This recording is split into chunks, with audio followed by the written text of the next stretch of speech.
Spectrovision Radio. Good evening. The tape library is taking a short break until the latter half of January. But in the meantime, I've been asking all of you to vote for your favourite episodes of 2025, so we will be revisiting your favourites here. First up, we'll be listening to the episode that came in third place. This is the strange case of Gef, the Talking Mongoose.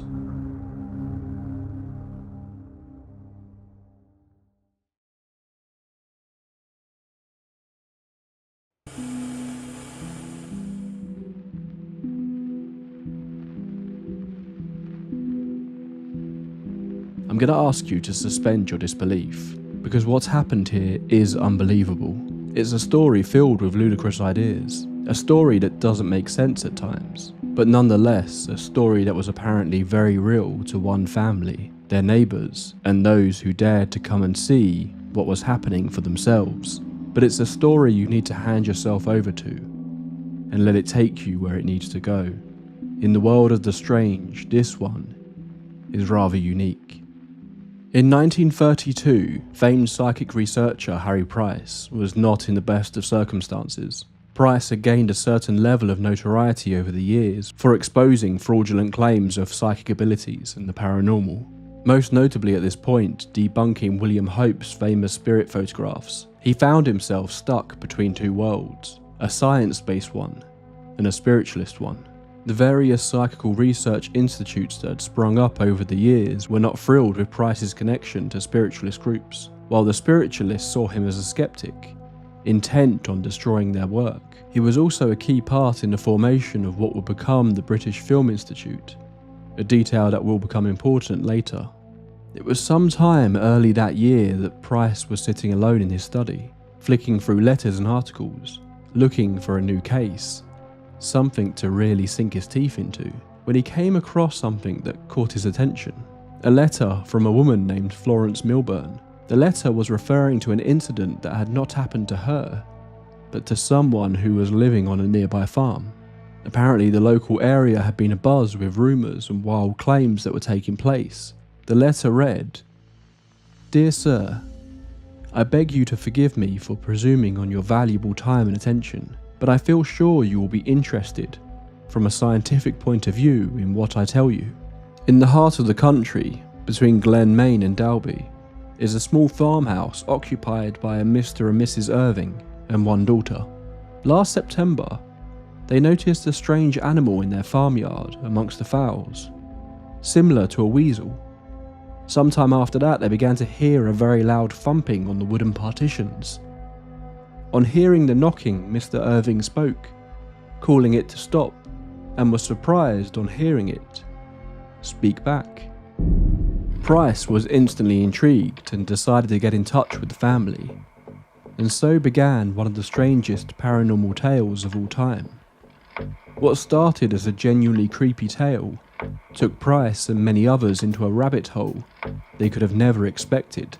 Get yourself a warm drink, dim the lights and get comfortable. It's time to talk about one of my favourite ghost stories, if you can call it that, of all time. This is the strange case of the Derby Spook, or, as it's sometimes known, the story of Gef, the Talking Mongoose.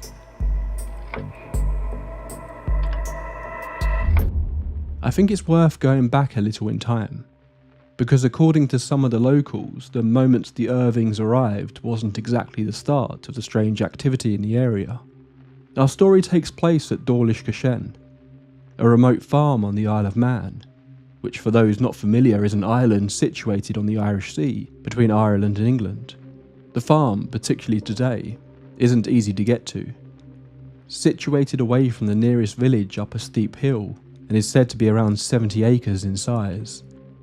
The area appears to have its fair share of local ghost stories and folklore.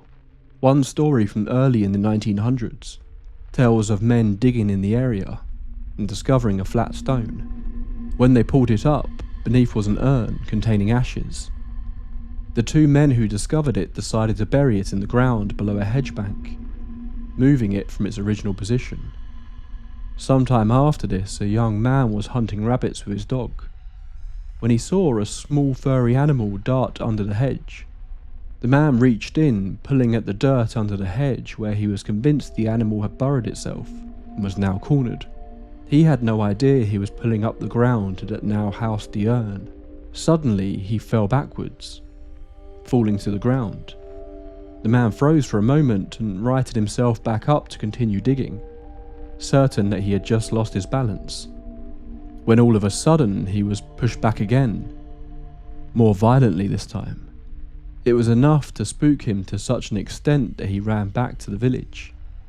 Another local around this time reports walking alone one night towards Dalby.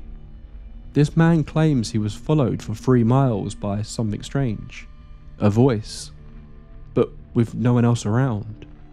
The voice sung hymns to him and berated him, telling him he needed to live a better life. When the man reached a hill that led up to Dawlish Cashen, he claimed that he felt like he was being pushed towards it, but the man resisted and rushed back home. Others spoke of strange animals that haunted the land, but not in specific details. It was a strange choice for James Irving to buy Dawlish Cashen. The man had been living in Liverpool with his wife Margaret and their 2 children, Elsie and Gilbert. James would be described as a cosmopolitan man. He was often well dressed and lived in a nice house and had an interest in multiple languages. He worked for a piano company that was based in Canada and at times would travel as part of his role as a sales agent. However, this all fell apart during the First World War, and James was forced to try his hand at a few different trades before strangely coming across Dawlish Cashen in November of 1916. He invested some of what he had left of his savings, £310, on this remote farm despite having no experience of farming. The house was old. Irving believed it was around 130 years old at the point he purchased it, but some experts claim that the construction points to it being much older than that, potentially medieval. Previously, the estate had belonged to a French refugee named Pierre Baum, a rather eccentric character according to the locals, and one who, some suggested, still haunted the land. Initially, it appears Irving had no intention of living there. He knew it would require a decent amount of work to get it up and running, but he intended to turn it into a working farm once again. However, when his other attempts at a new career failed, James moved to the island with his wife and daughter Elsie, staying at a nearby cottage while the renovation work was complete. However, the first of the workers James hired didn't stay for long. In May of 1917, James had hired 2 men from the nearby town of Peel to work on the house. Rather than them having to walk the long and difficult trek to the farm, he had arranged for them to stay there while working. On the second night, both men came to James's cottage to tell him they were leaving. When he asked why, they said they had another job to do in town that night. But years later, the 2 men would confess to Irving the real reason. One of the men had been hearing strange sounds the entire time they had been there, as well as a feeling he described as uncanny. He didn't get into specifics, but whatever he was experiencing was enough for them to walk the 4 miles back into town in the middle of the night, rather than stay in the house a second longer. James's son Gilbert took over the initial running of the farm, and the family moved in on September of 1917. But after several years of working on the lonely farm in the middle of nowhere, both Gilbert and Elsie moved back to the mainland.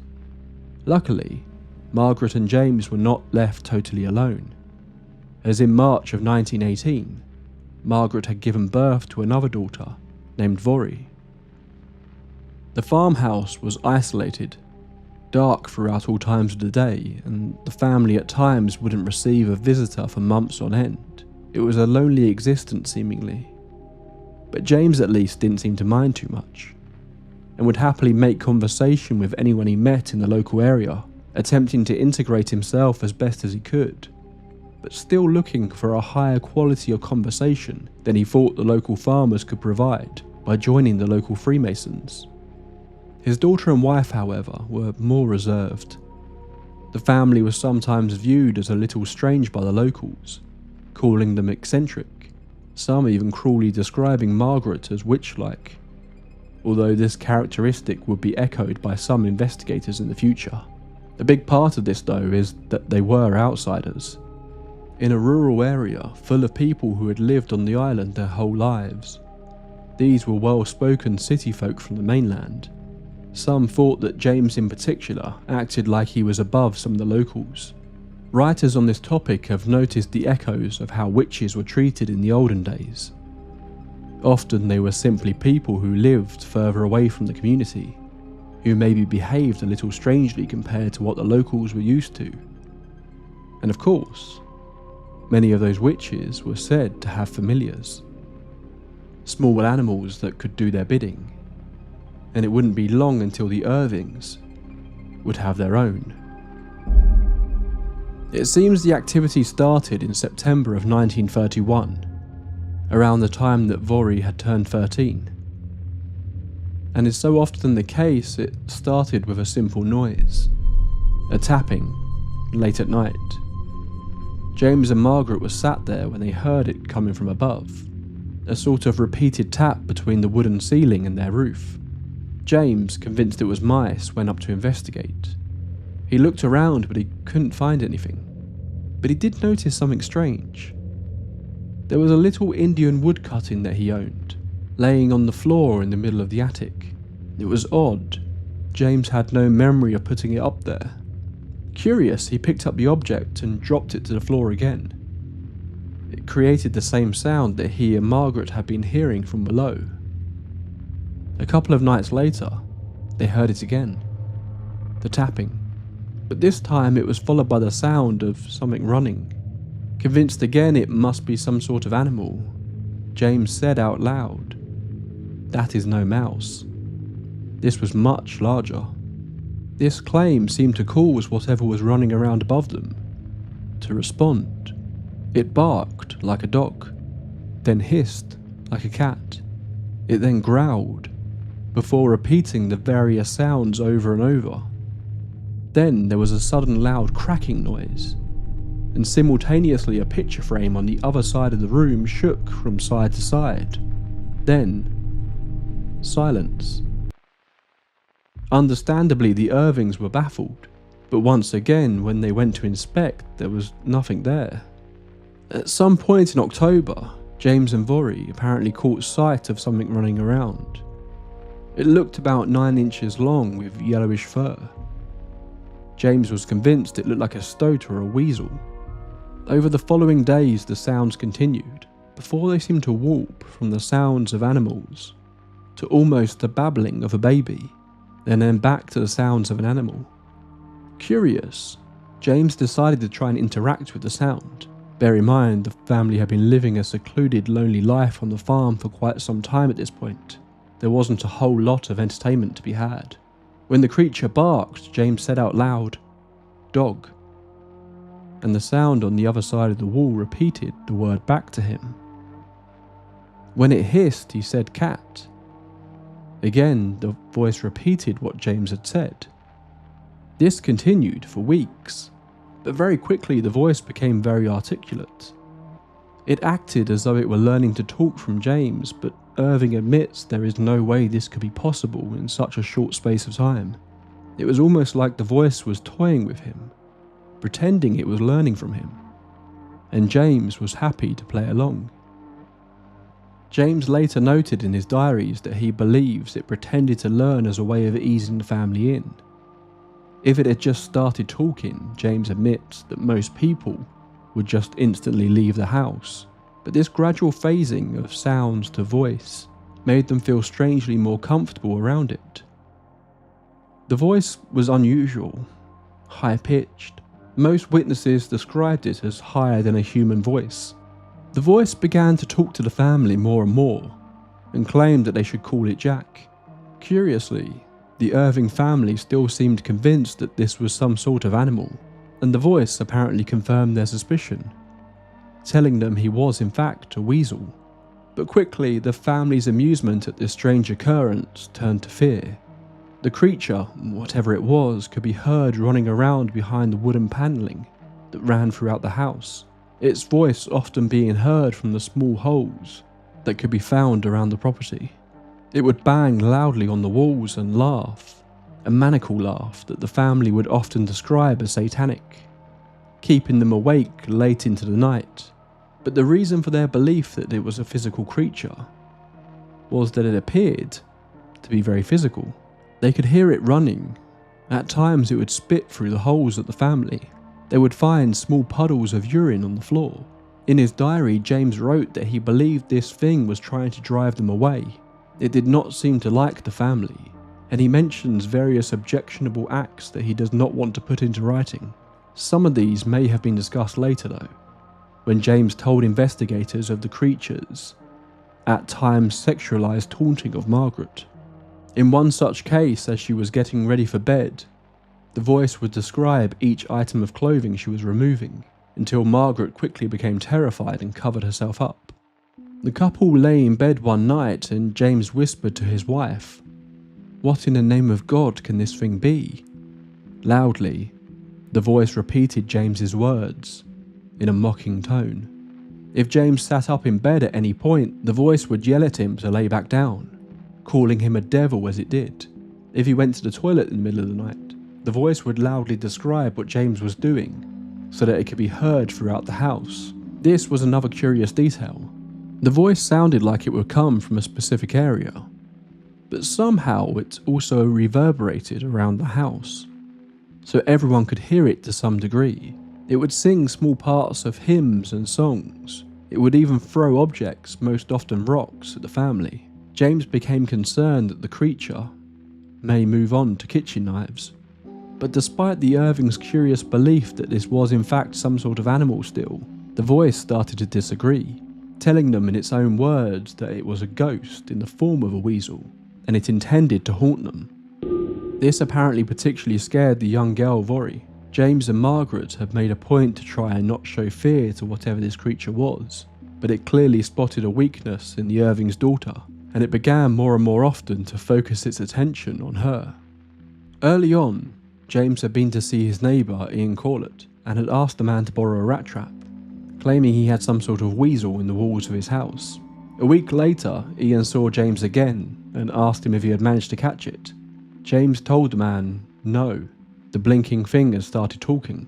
Ian stood there, not quite sure he understood Irving's weird joke. 2 months after the strange activity had begun, Margaret was away and James and his daughter had both gone to bed, when they were awoken by a loud scream. Vori asked her father what was going on. James thought he had finally gotten the creature.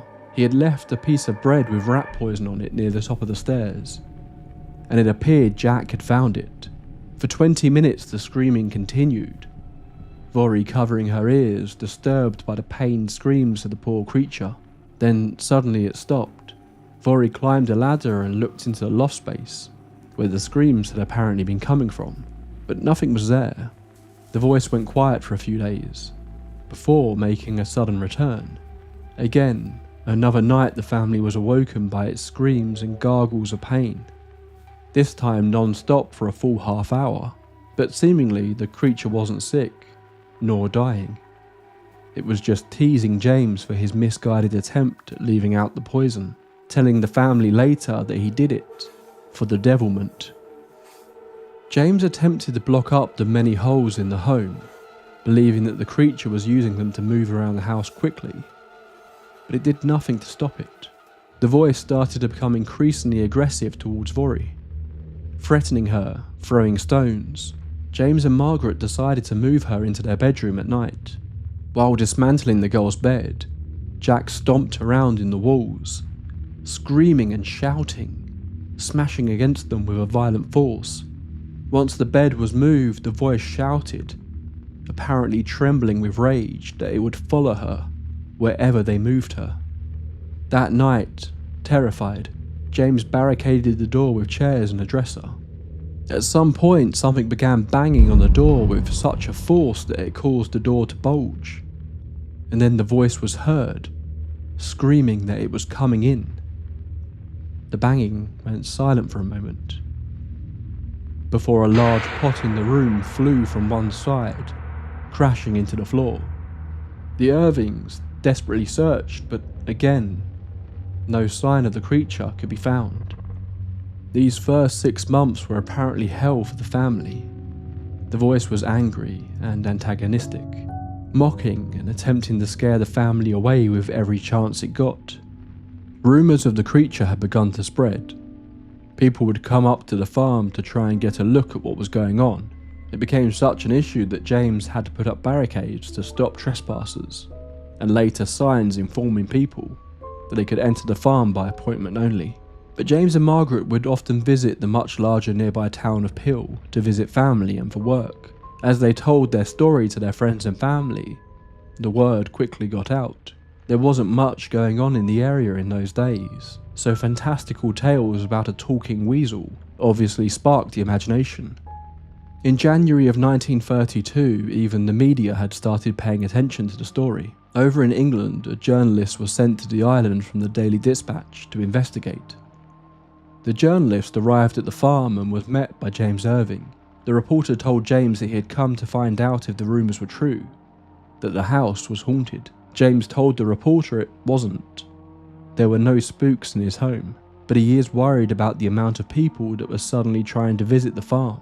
Despite this, James invited the man in and told him the whole story. He told the man he had gotten the creature to say phrases in English, German, Yiddish, Spanish, Flemish, and Hebrew. Apparently the little creature was as interested in languages as James himself was. He also claimed that the voice could hold a conversation and could tell the family about events that were happening in the nearby village. James stated that the creature had never taken any food, despite having the opportunities to do so. He also gave the reporter the name of several locals who had visited the farm and heard the voice. James told the reporter that they had considered leaving, but that the stories about the place were having a negative impact on the property, claiming it seemed it would be difficult to sell, with the locals all making claims that the place was haunted. The journalist went to leave, but as he did, James called him back, saying the voice had started talking. They crept up to the open door, and there he heard it. This strange, high-pitched voice that he would later claim he didn't believe could come from a human throat. The voice was talking to Margaret in another room. She, believing the reporter had left, was telling it that the man had gone. The voice was seemingly suspicious of outsiders visiting the home, but the voice disagreed with her, saying that the reporter hadn't left, and that it could hear him whispering, which he was currently doing to James. Then it said, "I won't talk for these people. They are all liars," before falling silent. This reporter appears to be the origin point for one of the more widely reported possible explanations for the voice's existence, and that is that Vory was a skilled ventriloquist. However, while he felt this was possible, he didn't see any evidence that the girl had this talent and was somehow responsible for the voice. This is a claim that seems to divide quite a few people involved in the case, but we'll get into that a little later. The reporter left though with a profound belief that at the very least, James Irving seemed to genuinely believe the voice was real, and that he was convinced it was some sort of miraculous animal, not a paranormal entity. Early in 1932, James and Vory potentially got another look at the creature when they looked out their window to see in the garden what appeared to be a very large cat, striped like a tiger, its head even larger, almost resembling a bulldog. It had no tail, much like the Manx cats that lived on the island, but it was far too large to be one. When they went outside, they could find no trace of the animal. They noticed this strange sighting, but the description didn't seem to match whatever was inside their home.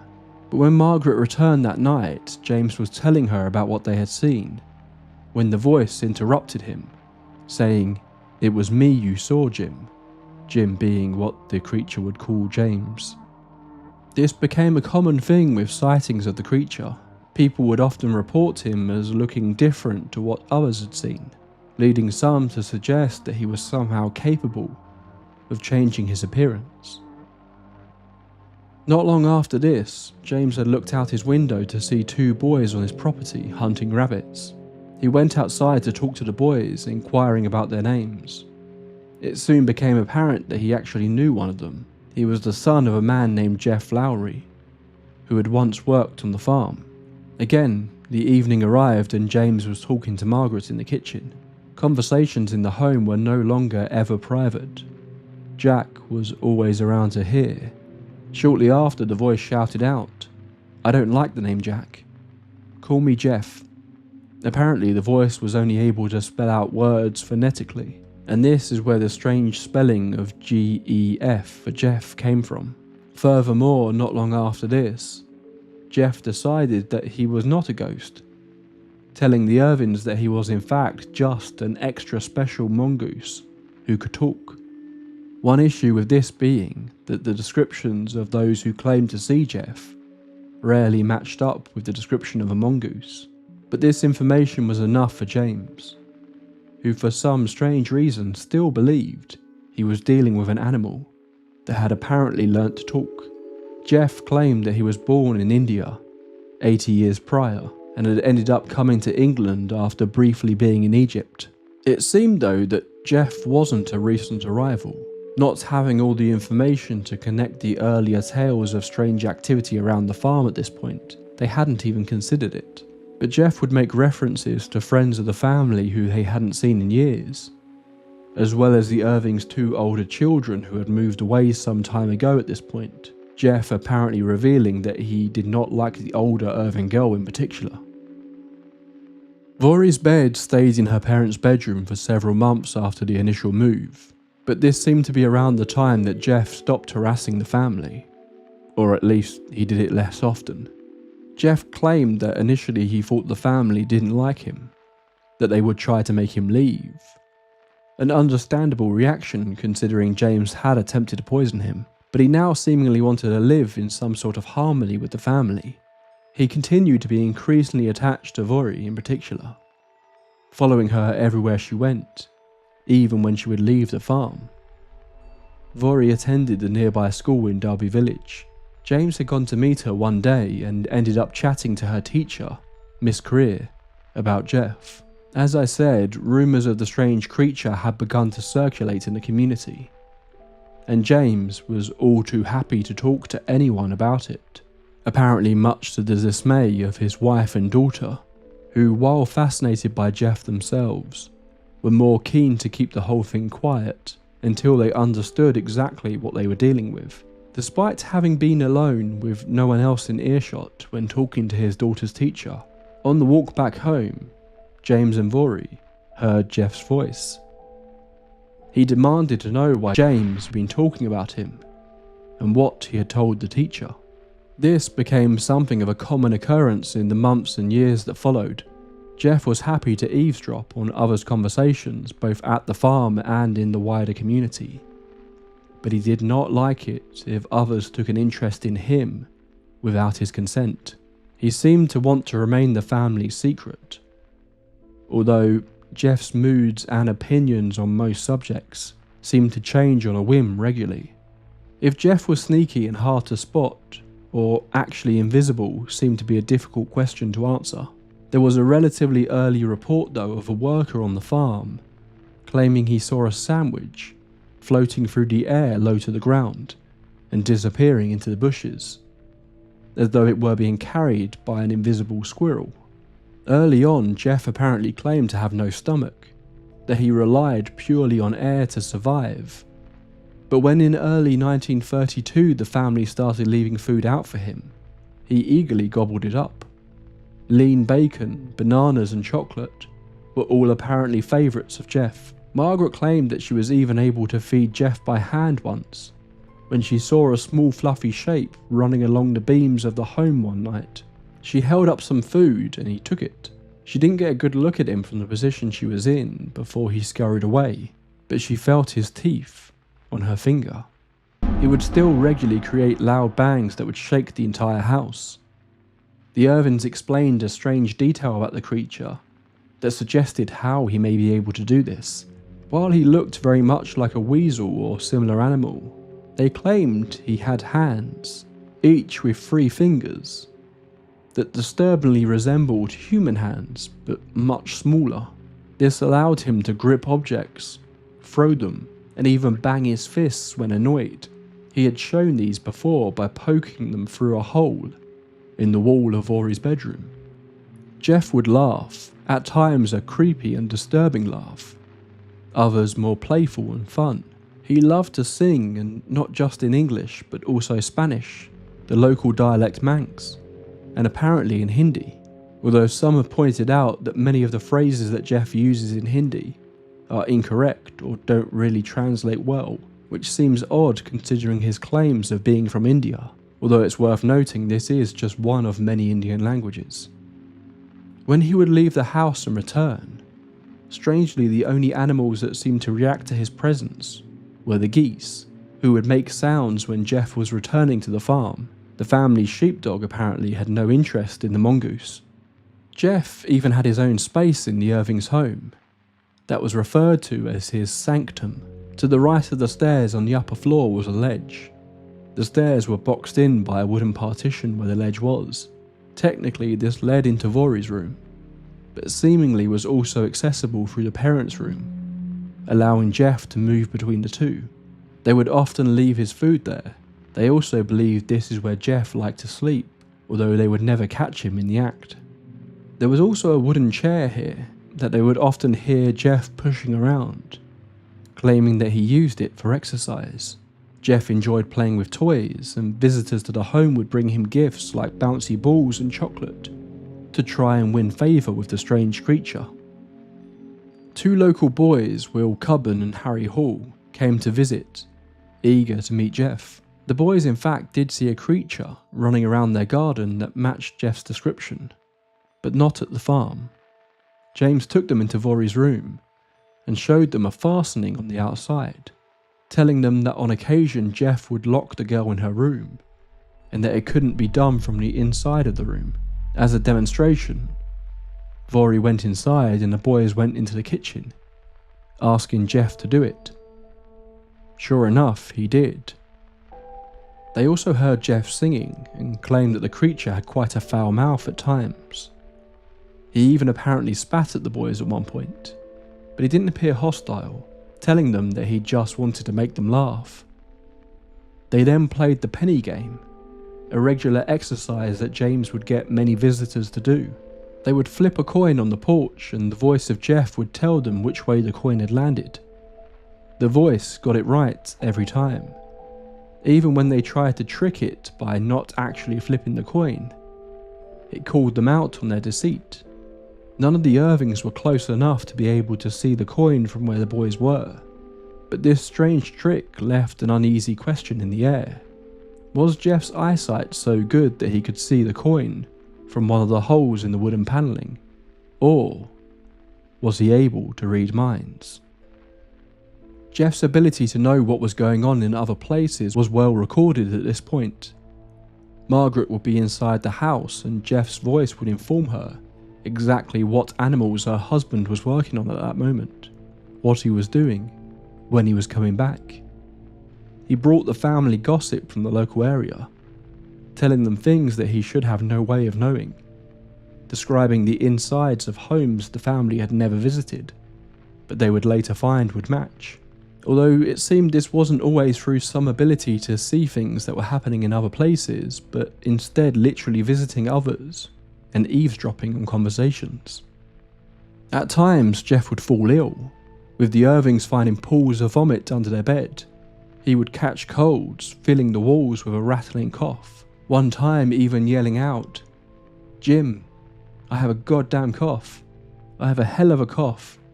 You will need to give me something." Using the word hell and devil often was something Gef was fond of saying, as well as screeching "vanished" when he would go away, and one of his favourite phrases to say was "nuts," as well as a slew of different insults that he loved to throw around. Vori was quite the skilled rabbit hunter apparently, and would often take her dog Mona out, using her as a pointer to distract the rabbit, so she could come up behind it and club it with a stick. Gef apparently took it upon himself to help. He began bringing the Irvings dead rabbits. It would be easy to say that these were actually being killed by Vori, but Gef's method of killing was different. The animals would be found with their eyes bulging, but not a scratch on them, suggesting that Gef was strangling the creatures. Gef would bring so many into the home that the family actually managed to turn it into a secondary source of income, selling the rabbits that Gef would kill. However, Gef soon realised the value he was bringing in, and if he was in a bad mood or didn't get his way, he would threaten to go on strike. Gef continued to be fiercely protective of Ori in these early days. Her family's reputation was not doing her popularity any good.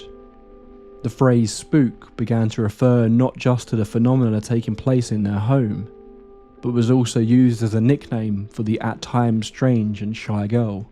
When she was headed to the bus stop one day, a group of other children saw her coming and began to mock her. Vori wasn't close enough to hear them, but apparently Gef was. They began to be pelted by rocks by an invisible force. Rumours continued that Vori was somehow responsible for faking Gef, a fact that Gef himself was not happy with. He once overheard a neighbouring farmer talking about how the girl was responsible for the spook. Gef informed the Irvings later of what he had heard, and started yelling that he would kill the farmer's turkeys. Apparently shortly after this, sure enough, all of the farmer's ducks and turkeys vanished. No trace of them was ever found. This was a good example of the two sides of Gef's personality. He could be a fun and playful entity, telling jokes, playing games, singing songs, and even at times could be heard dancing in his sanctum. But at other times it appeared the mask slipped, and a much angrier presence made itself known, much as it had done in those first 6 months. He would say things to the family like, "I could kill you all if I liked, but I won't." He regularly liked to threaten livestock, saying that if the Irvings were kind to him, he would bring them good luck. If not, he would kill all their poultry. He also would ask if the family had any enemies on the other farms. If they did, he said he would kill their lambs for them. One moment, Gef would berate the family with insults. The next, he would declare that he was shy and timid. It was almost like Gef was made up of more than one personality. The local bus drivers at the nearby station were a particular target of Gef's nosy ways. Gef would often reveal discussions they had, and even apparently told one driver about the exact jumper his wife was knitting back at their home. They became so enraged by Gef that they began setting traps for him, but with no luck. Other visitors to the home claimed that Gef knew things about them that he should have no way of knowing. What they were reading, the rooms they were staying in, personal details that the Irving family should have no knowledge of. In February of 1932, Harry Price had received a letter from the Irving's neighbour, who told him all about Gef. Price's health wasn't the best at this point, and he was busy with another case, so he sent a man named Captain Harold Dennis to the island. Dennis was a former ambulance driver for the Red Cross during the war. He also had a keen interest in zoology, and actually owned a number of exotic animals. Side note here, he actually offered to bring a mongoose to the island to meet Gef. Gef apparently did not like this idea, and said he would kill it. Price described Captain Dennis as a well-known racing motorist and businessman who was very shrewd and not easily hoodwinked. Dennis would make 3 trips to the island to meet the Irvings and Gef, with mixed results. He arrived early one evening and was welcomed in by the family. They set about telling him the whole story and began showing him the cracks in the walls that they believed Gef travelled through. After several hours, Gef had failed to show up, and Dennis had decided to leave for the night. As soon as he stepped out of the door, as was often the case with visitors, Gef made himself known. Dennis heard a shrill voice saying, "Go away, who is that man?" James Irving announced that it was Gef talking. The voice continued, but Dennis said he struggled to understand it. This was actually a common complaint of many who heard Gef. They would catch odd words or sentences, but at times it just seemed to devolve into a high-pitched squeaking. But James, who was much more used to hearing Gef's voice, was able to translate his words a lot easier. As soon as Dennis re-entered the home, the voice stopped again. When Dennis returned the following morning, he was met by James, who said that Gef had been very talkative that morning. He had apparently agreed to talk with the man, as long as he could provide a gift to Vori. Apparently he requested either a camera or a gramophone. Gef had also said that he had been watching Dennis the night before and didn't like him. Gef's reason for this was that Dennis did not believe in him. Gef was always reluctant to provide any evidence of his existence, but if he felt that someone didn't believe in him, he became irritated. Another of the many contradictions of Gef the Talking Mongoose. Dennis had been unconvinced by the voice initially, but he was a little more perplexed when later that afternoon he had been sat with the Irvings at the kitchen table, having a cup of tea, when a needle appeared to fly out from behind him. The only thing that had been behind Dennis was a wall, but there was a small hole in it that it appears the needle could have come from. It seemed Gef had decided to throw something out at him. In the hours that followed, he heard scurrying and strange sounds that he could find no trace for. Then, by another hole, he found a puddle of liquid that James claimed was likely Gef's pee. Later that evening, Vori and her mother went upstairs to see if they could get Gef to talk. Sure enough, the voice was heard downstairs by Dennis. The voice yet again informed him that it did not like him, and if he tried to creep towards the stairs, no matter how quiet he was, Gef would screech that the man was coming. Again, with two of the family out of eyesight, Dennis didn't find this too convincing. Dennis reported back to Price that he felt that James Irving was a trustworthy witness, but he was more suspicious of the two women in the house. Many have pointed out similarities to the Gef case and that of a traditional poltergeist case, particularly due to the presence of a teenage girl at the centre of it all. But unlike most poltergeist incidents that seem to be short-lived but very intense affairs, Gef stuck around for years. In fact, it wouldn't be until 1935 that Captain Dennis would return. James had come down to meet Dennis at the Waterfall Inn in the nearby village, where they had lunch and walked along the beach. During their conversation, Dennis made a curious comment, saying he felt like Gef was with them. James explained that this wasn't unlikely. Gef had been known to follow James 4 miles some days when he would visit the town of Peel. Captain Dennis picked a flower that he put in the buttonhole of his jacket, and they began the walk towards the farm. As soon as they entered, Margaret told them that Gef had been with them. He knew that they had beer with lunch. He had revealed details about their conversation on the beach, and even apparently saw Dennis pick the flower.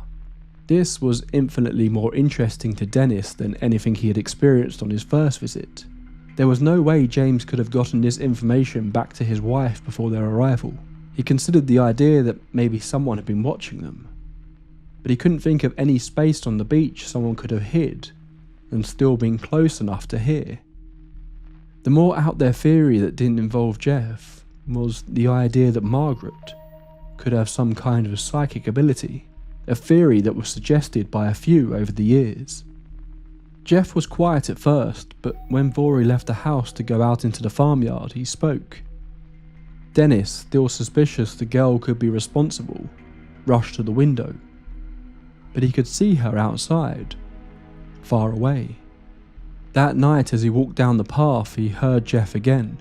No one other than James was close to him, and Irving was in full view.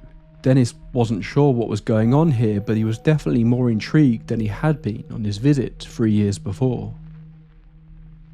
This was enough to coax Harry Price to head to the farm himself. Just a couple of months after Dennis's visit, he arranged a trip with his associate Richard Lambert, a man of higher social stature than Price, and a fellow member of what would become known as the British Film Institute.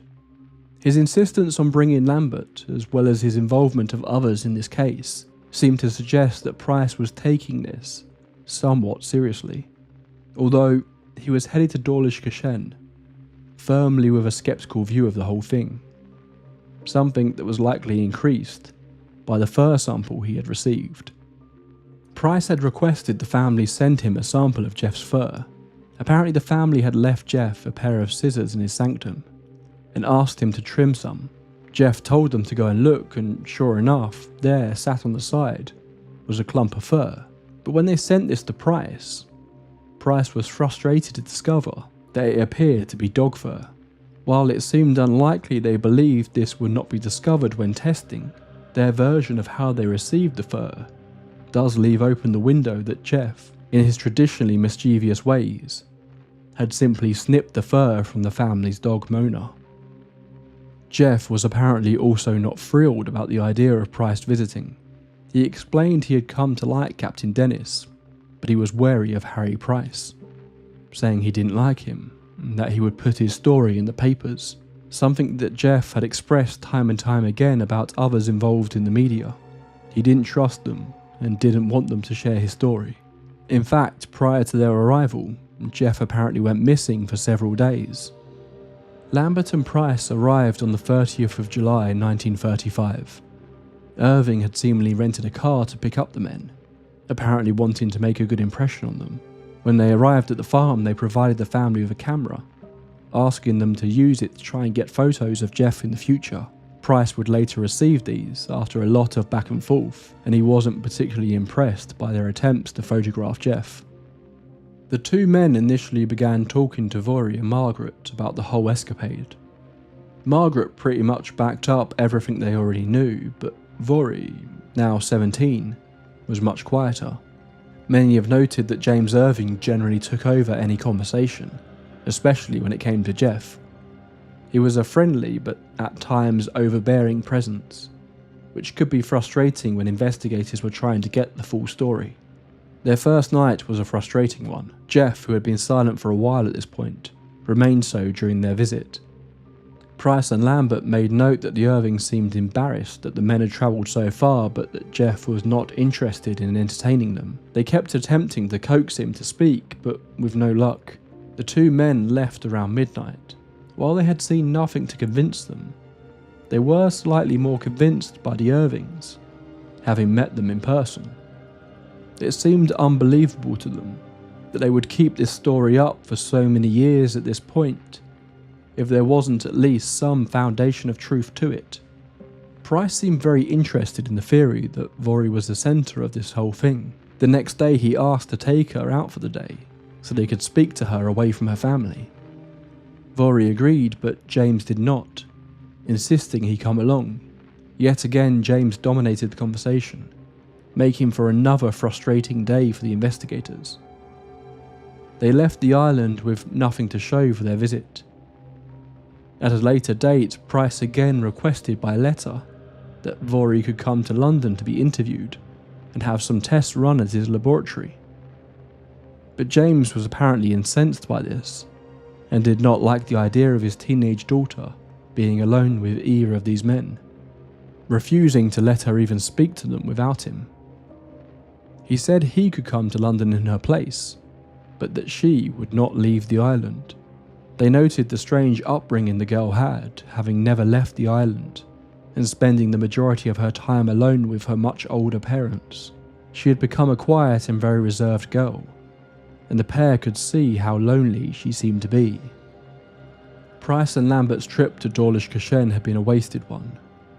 The only interesting detail Price was able to gather from being there himself was his assertion that the wooden panelling that lined the inside of the house seemed to create a kind of acoustic boost to sounds, allowing a voice to be heard in other parts of the house with ease, seemingly suggesting that it would be possible for someone to speak into a hole elsewhere in the house, and for it to be heard, clear as day, in another room.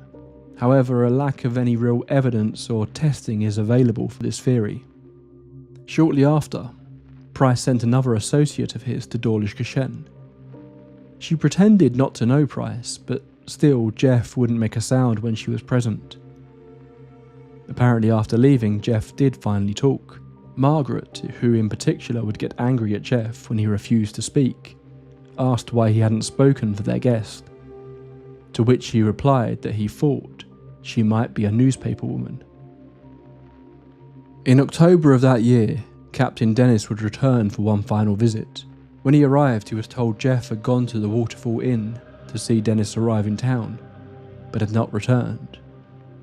At around 9:30 PM, all the geese on the farm started clucking, announcing that Gef was back.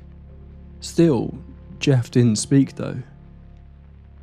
Vori went to bed at around 11 PM and shortly after they began to hear tapping on the walls. Of course, Dennis was suspicious this could be Vori. They pushed Gef to talk but were met with more, at times quite violent, banging. He then heard what sounded like a loud bang on one of the bedroom doors upstairs, followed by Gef finally speaking, telling Dennis to go and look. He went upstairs to find the fastening on the door had locked Vori in. There was no way to lock it from the inside. Something Gef often liked to do to the girl for some reason. They unlocked the door to find her laying in bed. While in the room, they could hear something scurrying around above their heads. And then for the next 15 minutes, Gef wouldn't shut up. Banging sounds were heard from all different places in the house. High-pitched screams ringed through the walls. And at one point, even a metal chain was thrown to the floor in Vori's bedroom. Gef then became more chatty, directly interacting with Dennis and the Irvings. When Dennis asked him to hear one of his trademark sinister laughs, the voice obliged. It chilled Dennis to the bone to hear it. When Dennis asked him to come closer, he heard a voice say, "Hello everybody," another of his common phrases. The voice sounded like it had come from inside the kitchen this time.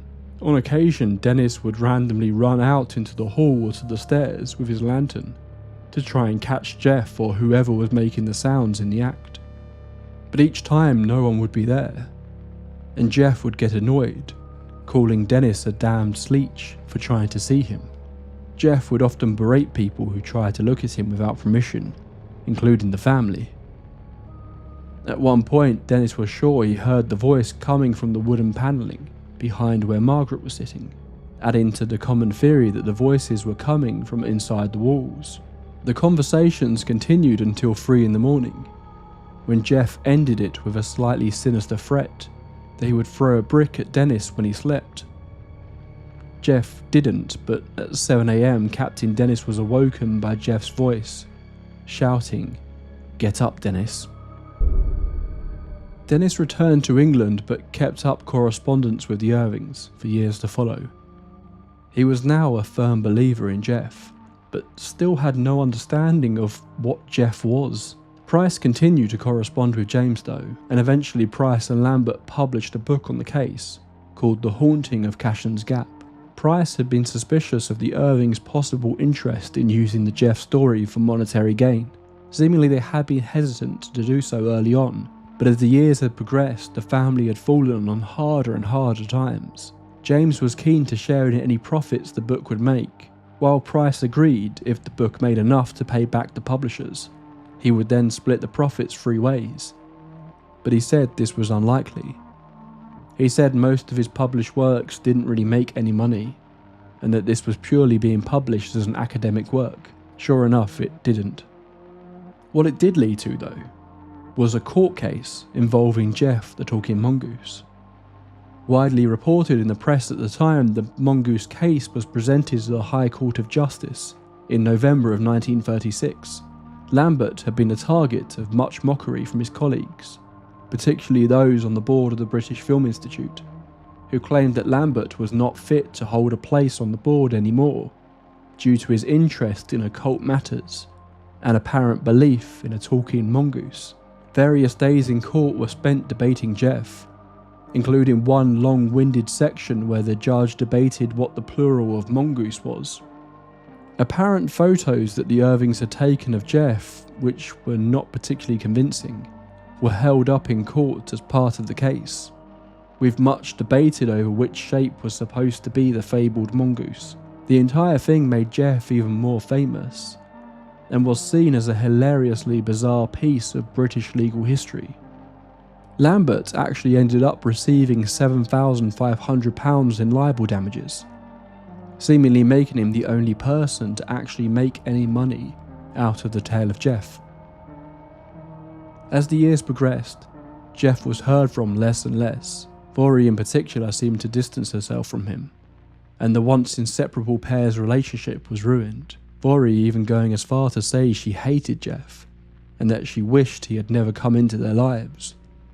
He had made her seem like a freak in the eyes of many, but she still would never deny his existence. Gef's relationship with Margaret and James, though, was still strong. He began to see Margaret as a mother figure, apparently, and as he drifted away from Vori, he became more and more attached to James. But this didn't stop his appearance from becoming less and less common. Various spiritualists would visit over the years. Some claimed to interact with Gef. Many others did not. Gef was becoming more selective over who he would speak to. There would be one final notable visitor to Dolish Crescendo. While Harry Price is the name most associated with the case, it was actually the Hungarian psychoanalyst, lawyer, journalist, and paranormal investigator, Nandor Fodor, who spent the longest time at the farm. Apparently the 1930s were a time that you could have a wide variety of professions for one man.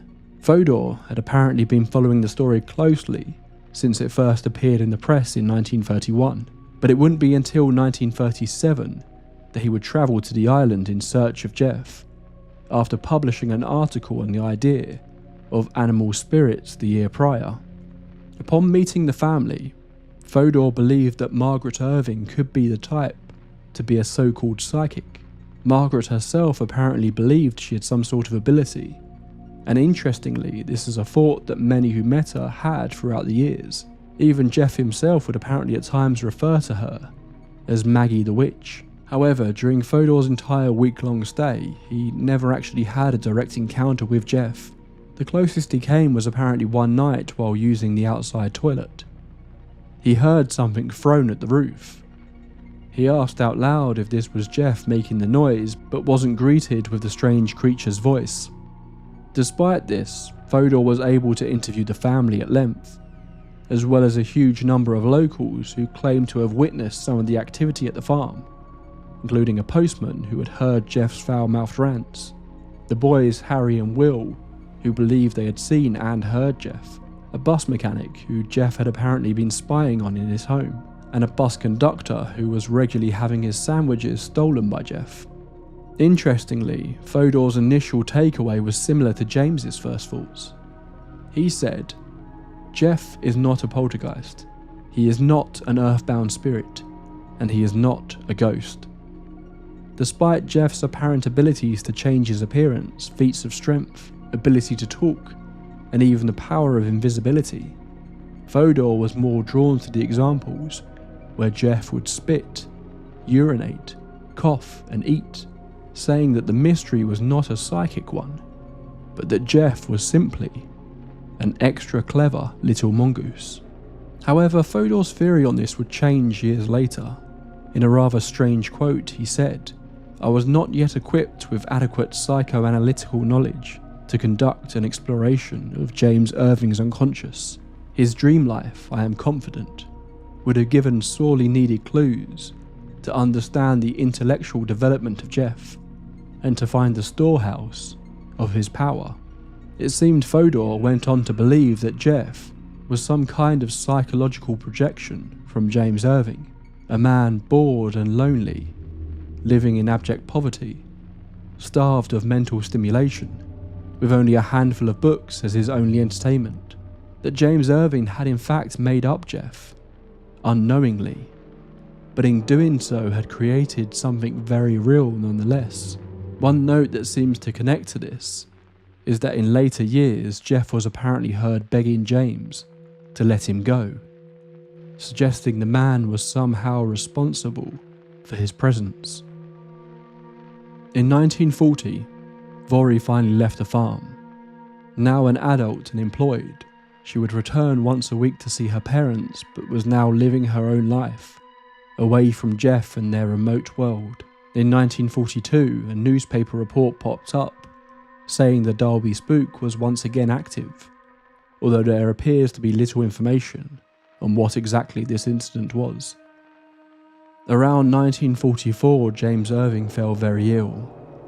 By this point, Gef had not been seen or heard from in quite some time, it seemed. The family's eldest daughter, Elsie, who had been living in Liverpool, returned to the farm to be with her father in his final days. Elsie had never believed in the crazy stories about Gef, a fact that, according to the family, made Gef take quite a disliking to her.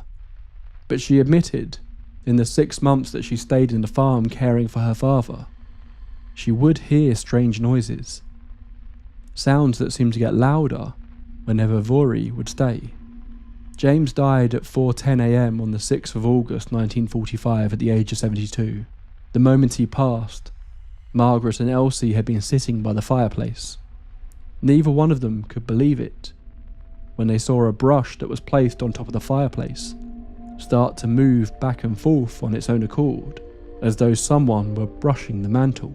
As James breathed his final breath, the brush stopped.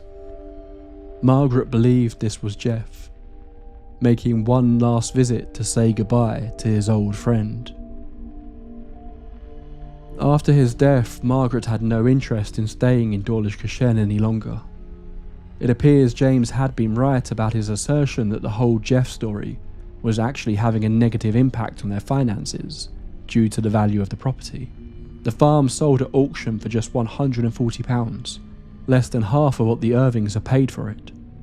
The auctioneer joking that the Derby spook would be thrown in for free.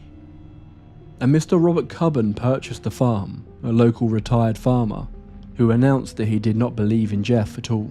Strangely, he sold the property again just a few months later, never revealing why he had decided against owning Dawlish Cushen.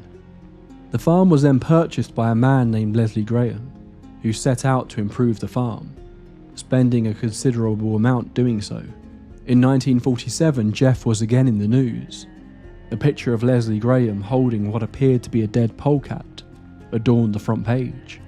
Apparently he had seen the creature on his property late one night. He had attempted to capture it, but when the animal attacked him, he had killed it. The media claimed that the man had in fact killed Gef the Talking Mongoose, although he didn't match the more commonly used descriptions of Gef, and the remaining Irvins did not believe that it was him. Graham claimed that at times he would see Margaret and Vori in the local area up until the time that Margaret passed away.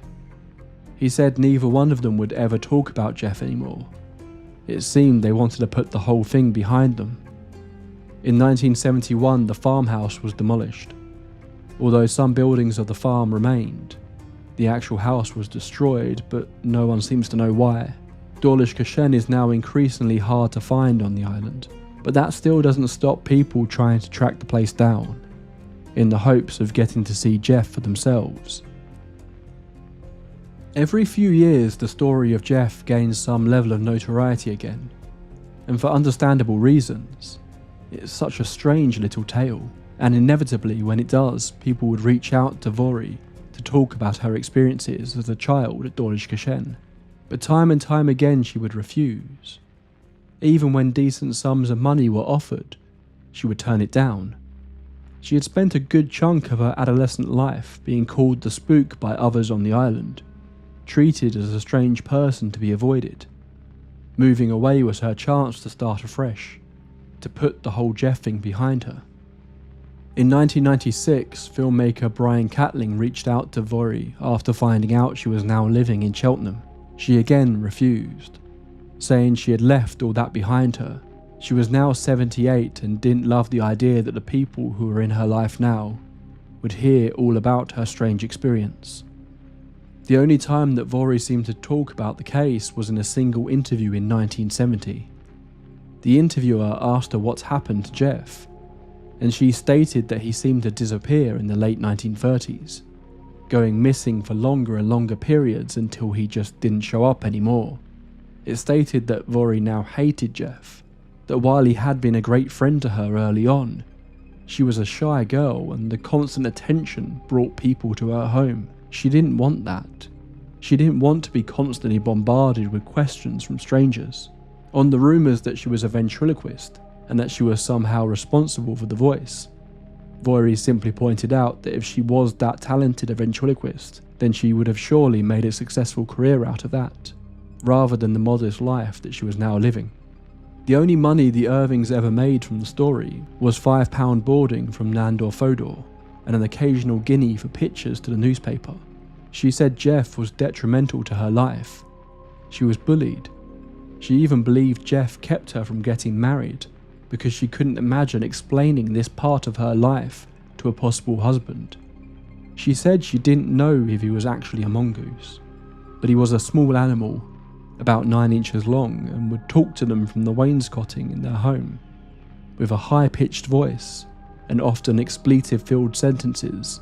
She didn't think it merely imitated their voices, as it carried on full-blown conversations with the family. The reporter asked her, flat out, if the story was a hoax. Her reply was, "It was not a hoax, and I wish it had never happened. If my mother and I had our way, we would never have told anybody about it. But father was sort of wrapped up in it. It was such a wonderful phenomenon that he just had to tell people about it."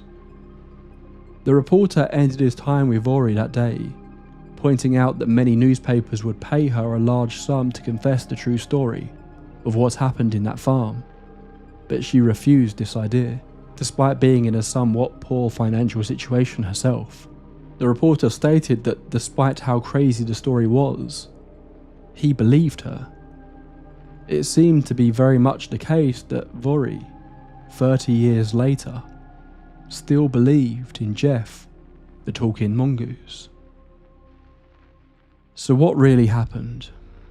This is normally the part of an episode where I talk about the various theories surrounding a case, some that lean towards paranormal explanations, others that may point to a hoax or natural occurrences. But where do you start with this one? To begin with, there is virtually no recorded evidence of the existence of Gef, whatever he was. All that exists are a series of very unconvincing photographs, some of which don't appear to show anything at all. Others are what almost appears to be an out-of-focus hat. The reason we know so much about this case is due to the work of the various investigators that visited, who interviewed the family and other witnesses, as well as the letters and diaries of James Irving, which give a very in-depth insight to the activities of Gef. This is commonly referred to as a hoax these days, and that evaluation is completely understandable when you look at the story. But it's worth pointing out there is no concrete evidence for this either. Some more recent articles I read state that Vori was caught faking Gef's noises, but I'm not sure where this information has come from. It wasn't present in anything I directly read. There are certainly many times where she could be responsible, but I don't believe she was ever caught red-handed. Many who have a passing knowledge of this case seem to point to the fact that Vori was a skilled ventriloquist. Again, I'm not really sure where this theory came from initially, but it seems to be presented as a fact in more recent coverage of this case. The claims of Vori being a natural ventriloquist seem to stem from the original newspaper report in early 1932, although the writer there seems to imply this is just a theory, not something he has evidence for. Some investigators who spoke to students at Vori's school also back up this claim that she was able to throw her voice, but others refute this, saying they never heard or saw her doing anything like this. Of course, Vori also refutes this in later years. While it's certainly a possible explanation, it doesn't seem to have been possible for every instance of Gef talking, unless those accounts were false, and it seems to be a theory that has snowballed into being presented as fact. Another suggested idea is that James was actually the victim of the hoax. Numerous investigators stated that they believed that James was a true believer in Gef, but were more suspicious of the two girls. A rumour that has existed since early on in the case is that Margaret and Vori hated living on the farm and resented James for moving them there. They then came up with a haunted house hoax to try and scare him back, but it didn't work. Again, there are issues with this theory. If this was the case, why would they continue it on for years if James wasn't disturbed by Gef? And why make the figure of Gef become a fun and playful character to be around? There is also the point that James makes time and time again that the reports of Gef were making it impossible to sell the farm. Which brings us onto the topic of money.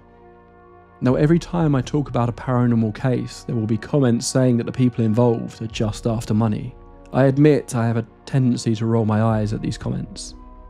The amount of people who have made any sort of significant money off a reported haunted house is so tiny in comparison to the people who are instead ridiculed and end up causing genuine damage to their lives for going public with such wild claims. However, that doesn't mean there aren't examples of people at least trying this bizarrely risky get-rich-quick scheme, and it's hard not to consider it here. Harry Price at the very least was suspicious that James Irving was very interested in making money from the Gef story. The Irvings were not well off by any stretch of the imagination, and the idea that they may have missed their more financially stable life in Liverpool can't be denied. Although, when they realised the chances of making a profit on their property was dwindling, and the discovery that there wasn't any money to be made off of book sales for this case, you have to wonder why they would stick to it for so long.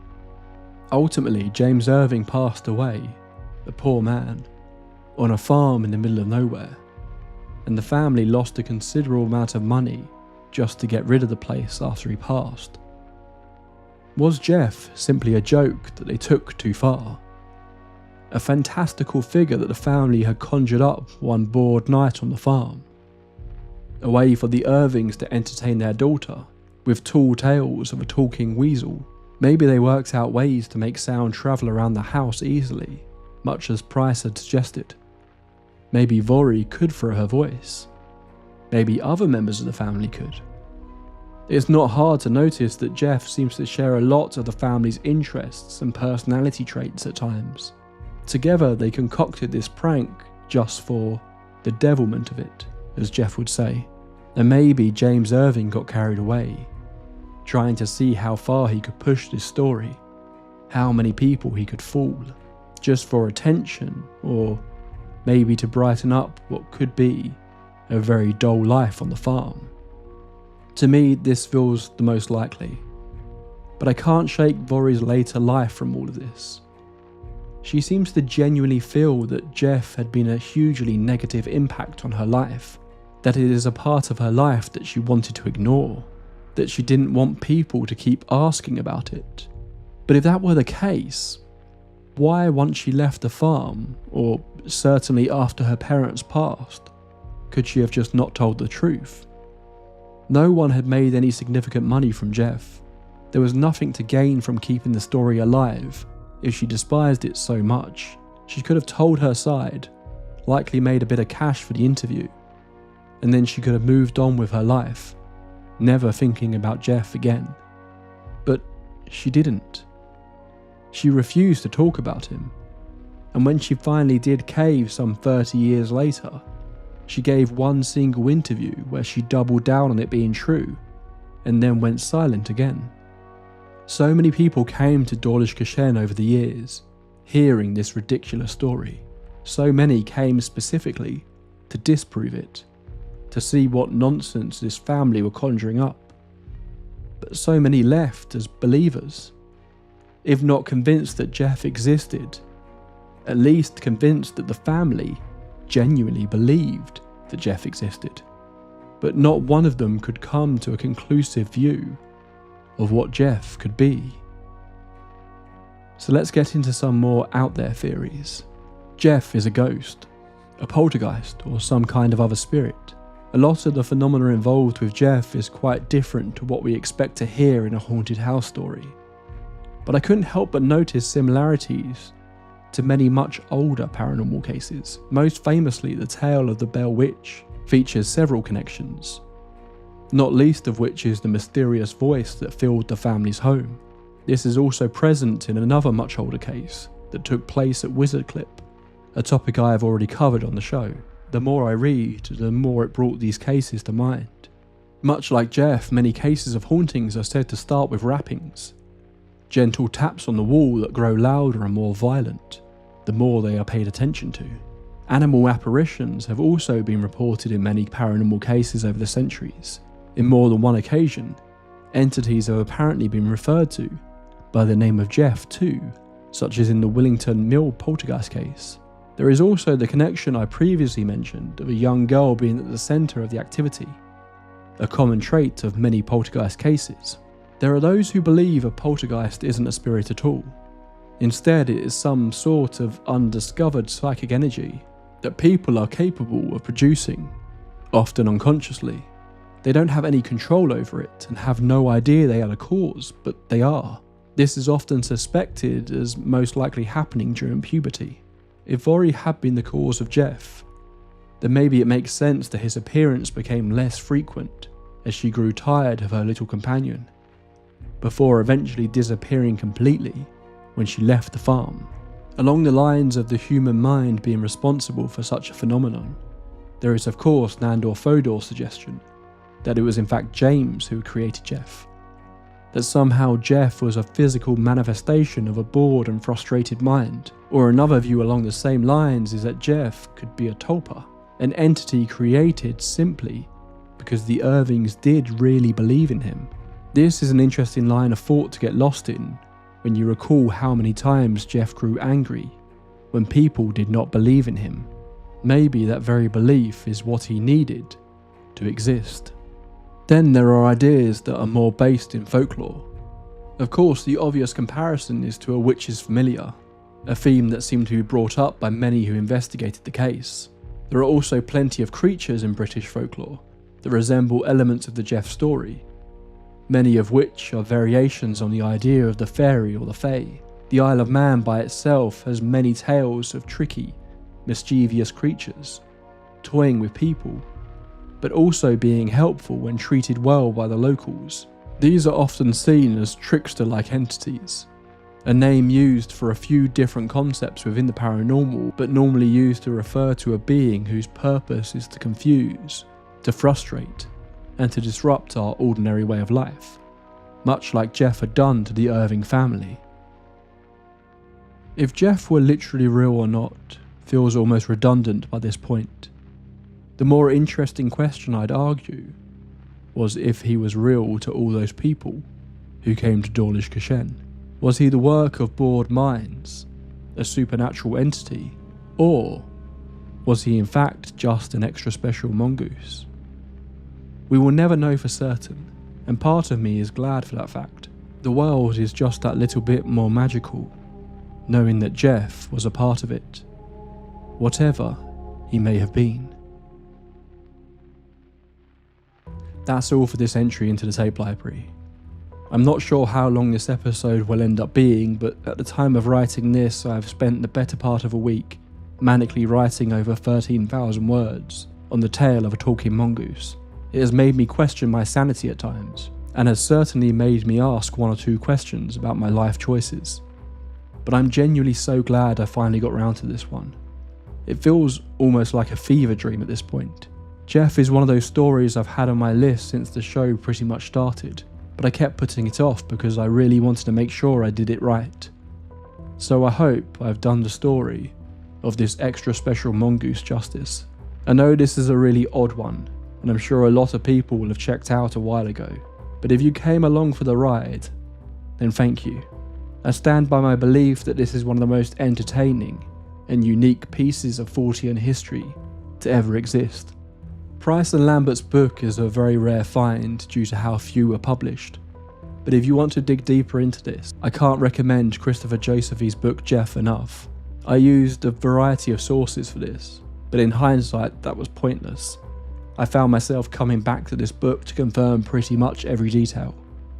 At close to 400 pages, it's a big commitment, but it has every single detail you could ever hope to learn about this case. I'm not sponsored by the book at all, but I genuinely think it is one of the best books I have read on paranormal cases since I started doing this. Really can't recommend it enough. I'm gonna go and collapse into my own sanctum now and hibernate for a while. Hopefully all those dreams of Gef will stop soon. But if you enjoyed this mammoth episode, then please do click like and subscribe if you haven't already. Pleasant dreams. This is the terrifying case of the Summerwind Mansion.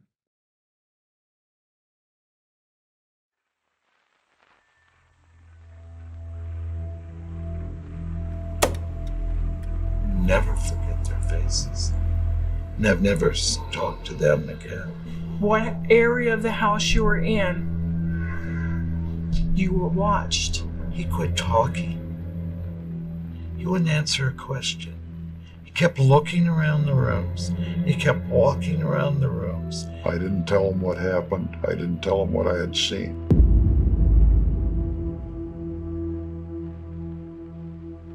Ginger lay there, wondering how it had gotten to this point.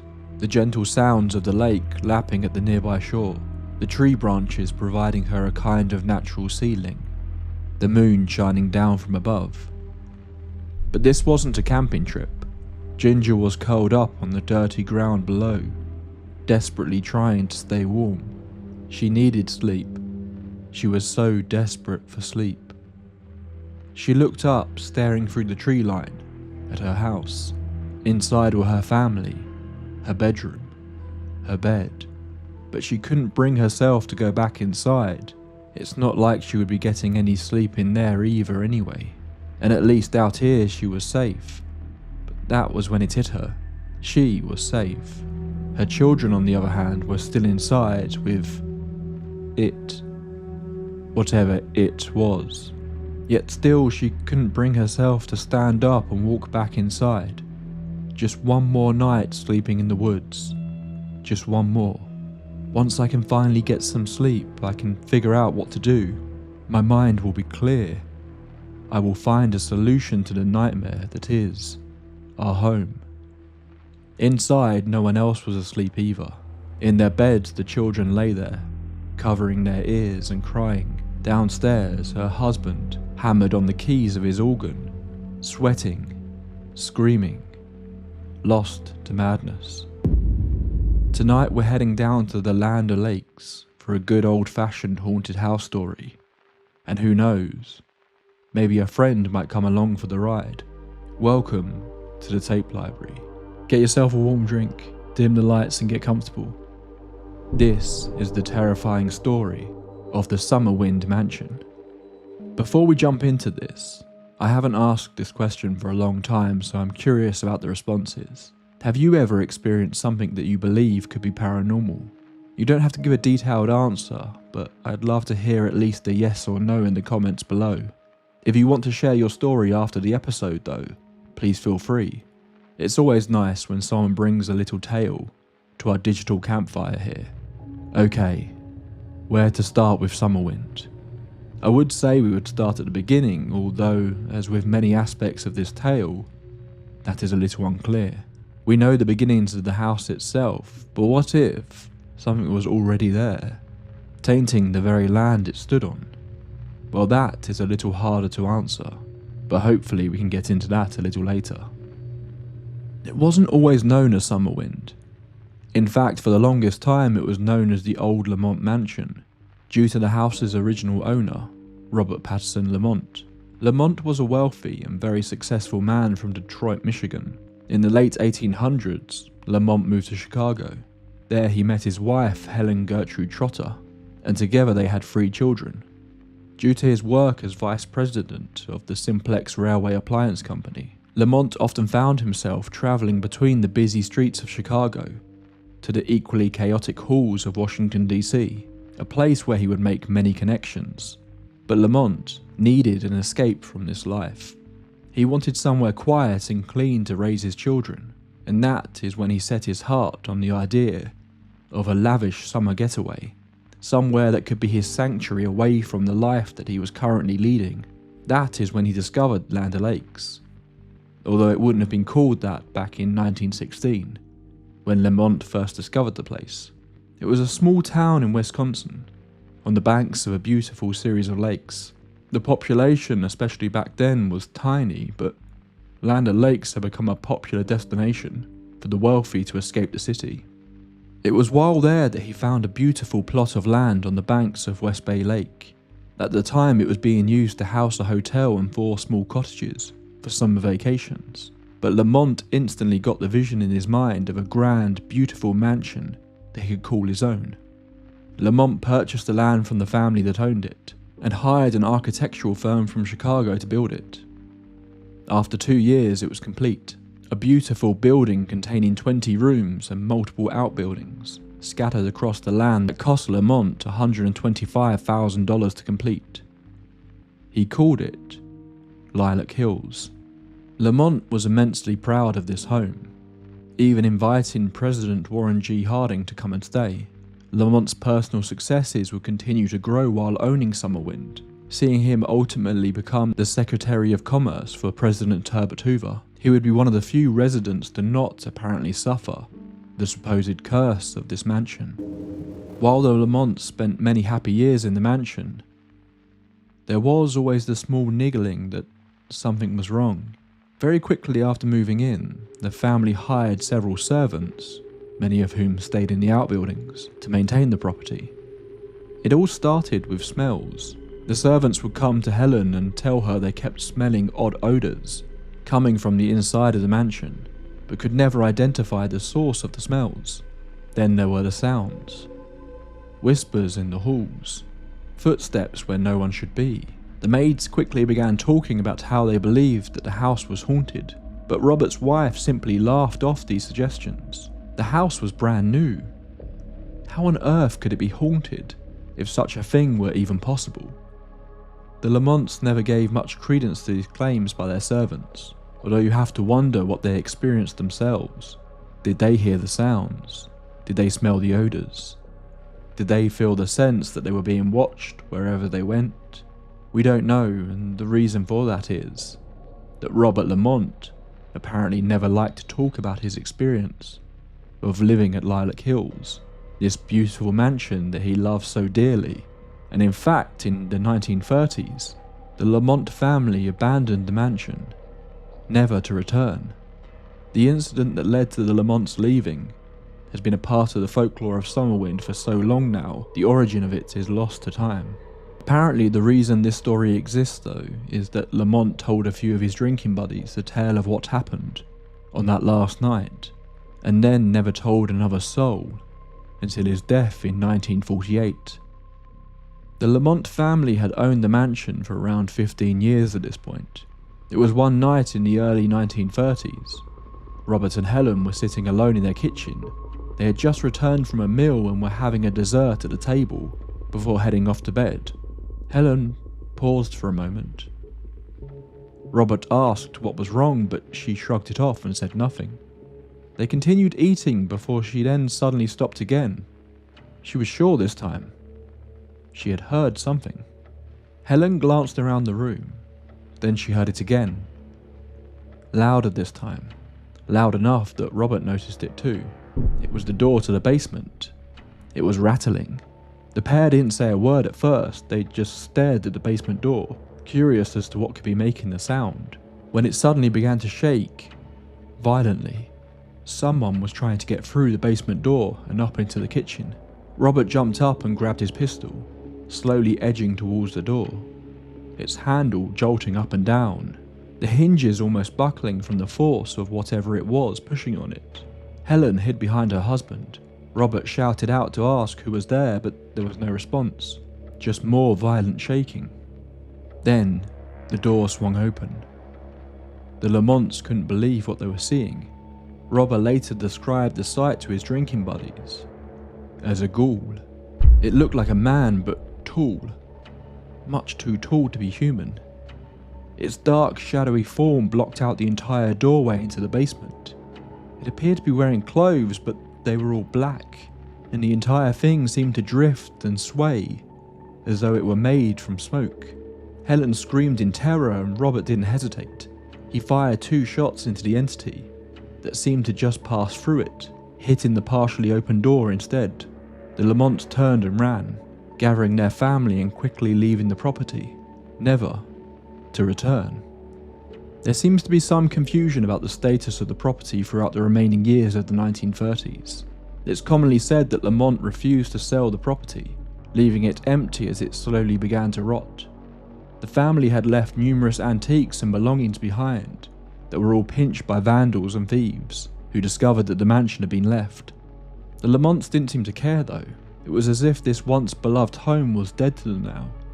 However, images exist in a brochure offering people the chance to rent out Lilac Hills. The pictures show the mansion as it looked in the 1930s, although it is possible the brochure is from later and was just using an old photo. Generally though, it appears that the mansion stood empty until Robert Lamont passed away and the Kiefer family purchased the estate. from the remaining Lamonts. If the Kiefer family ever lived in the property is also a little unclear, but they are said to be the first recorded victims of the curse of Summerwind. Within 6 months of owning the property, Mr. Kiefer dropped dead, unexpectedly. The family couldn't afford the upkeep of the land, so Miss Kiefer began selling off sections of the estate to different buyers. By the time the 1960s rolled around, all that remained in her possession was the land the old Lamont mansion stood on. But it wasn't through lack of trying. Miss Kiefer kept trying to sell the mansion, time and time again, but every time the new buyers wouldn't be able to keep up with the repayments, and the home would revert back to her ownership. It was as though she could get rid of every part of Lilac Hills, except the mansion for some reason. It seemed like Miss Kiefer wasn't especially fond of the property, although she would never reveal why. It appeared she was fearful to even step into it. She would take prospective buyers to the house, hand them the keys and leave them to tour the property themselves. No one who came to Summerwind has ever said that Miss Kiefer accompanied them on the tour.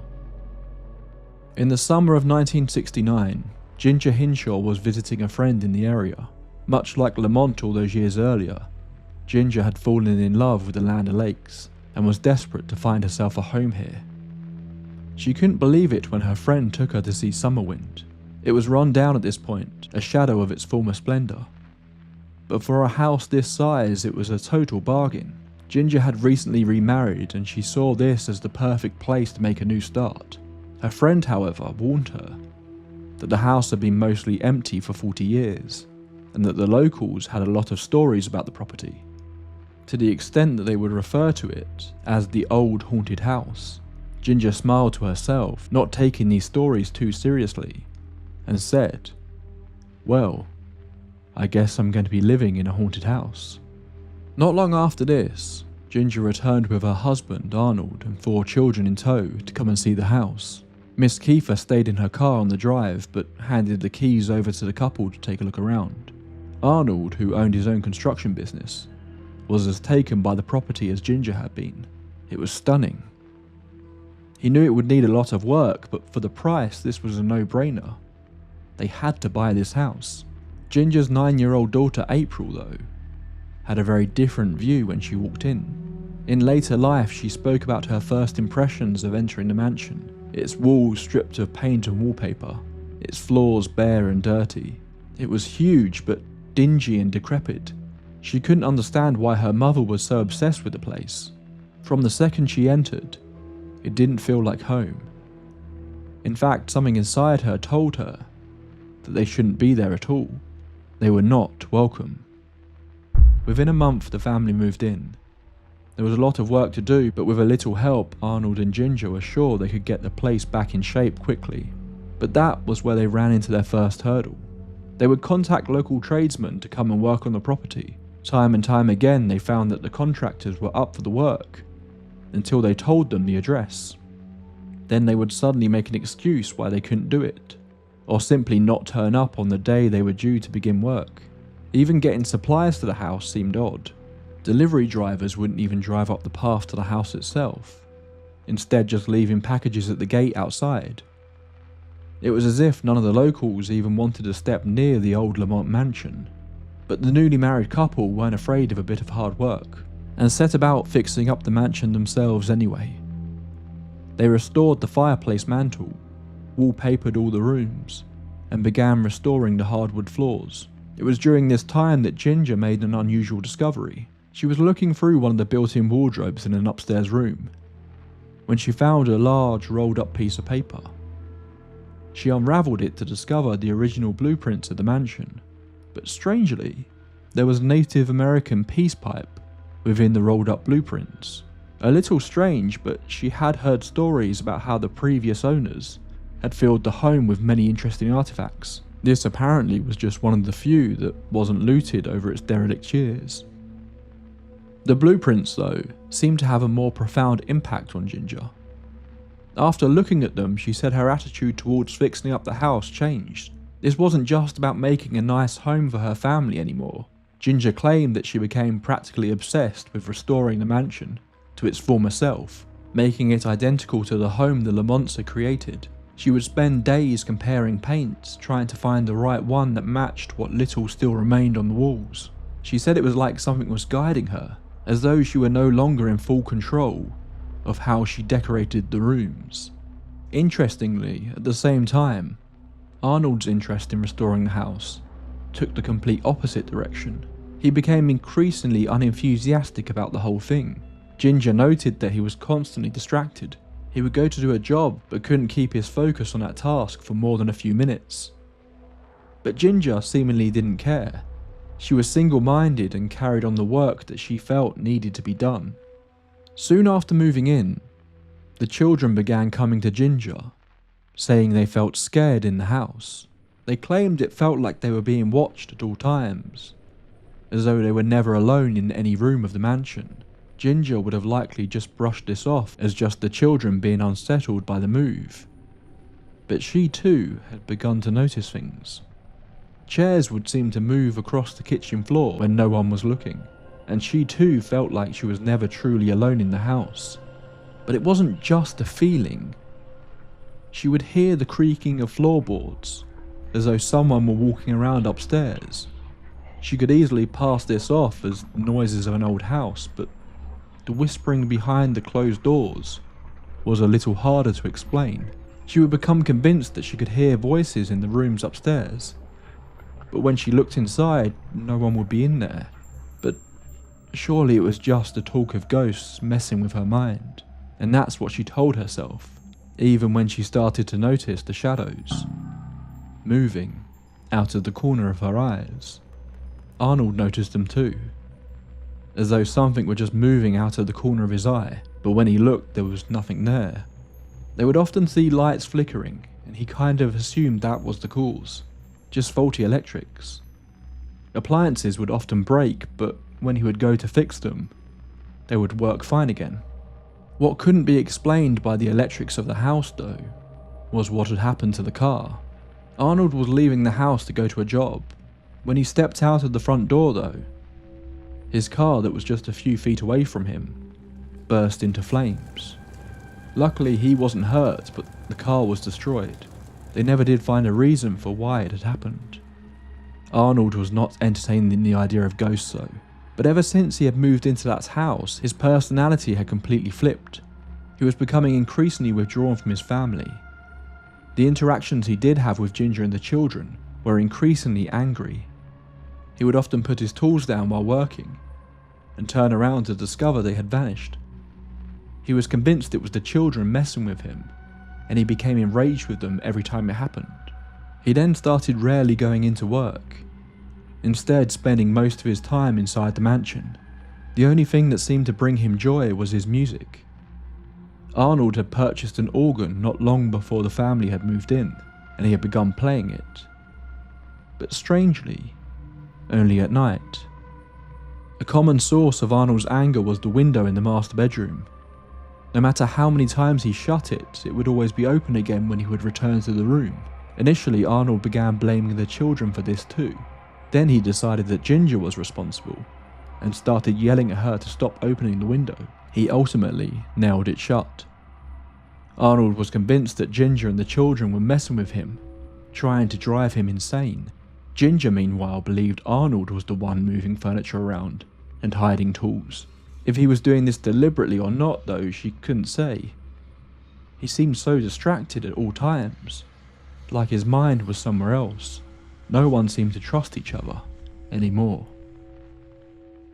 One of the stranger reported incidents took place around this time. One summer day, Ginger and Arnold were painting a closet in one of the bedrooms. At the back was a large shoe drawer that had been built into the wall. Arnold pulled it out so he could paint, and noticed a large space behind the drawer. He looked inside with his flashlight, and jumped back when he saw something. He couldn't believe it, but he turned to Ginger and said, "I think there's something dead in there." They assumed it was an animal, but the space was too small for either of them to get inside. So instead, when the children got home from school, they asked one of the girls, Mary, to crawl inside and take a look. Mary crawled in briefly before screaming in terror. She was quickly pulled out by Arnold, and the young girl was in hysterics. She claimed it looked like a person, a human skull with remnants of hair still attached. It seems very unclear about what the family did with this discovery, but seemingly they never contacted the authorities about this potential corpse that was hidden within their walls. It was after this event though that things really turned bad. Arnold's anger grew and grew with each passing week. One of the girls, April, described it as though he were possessed.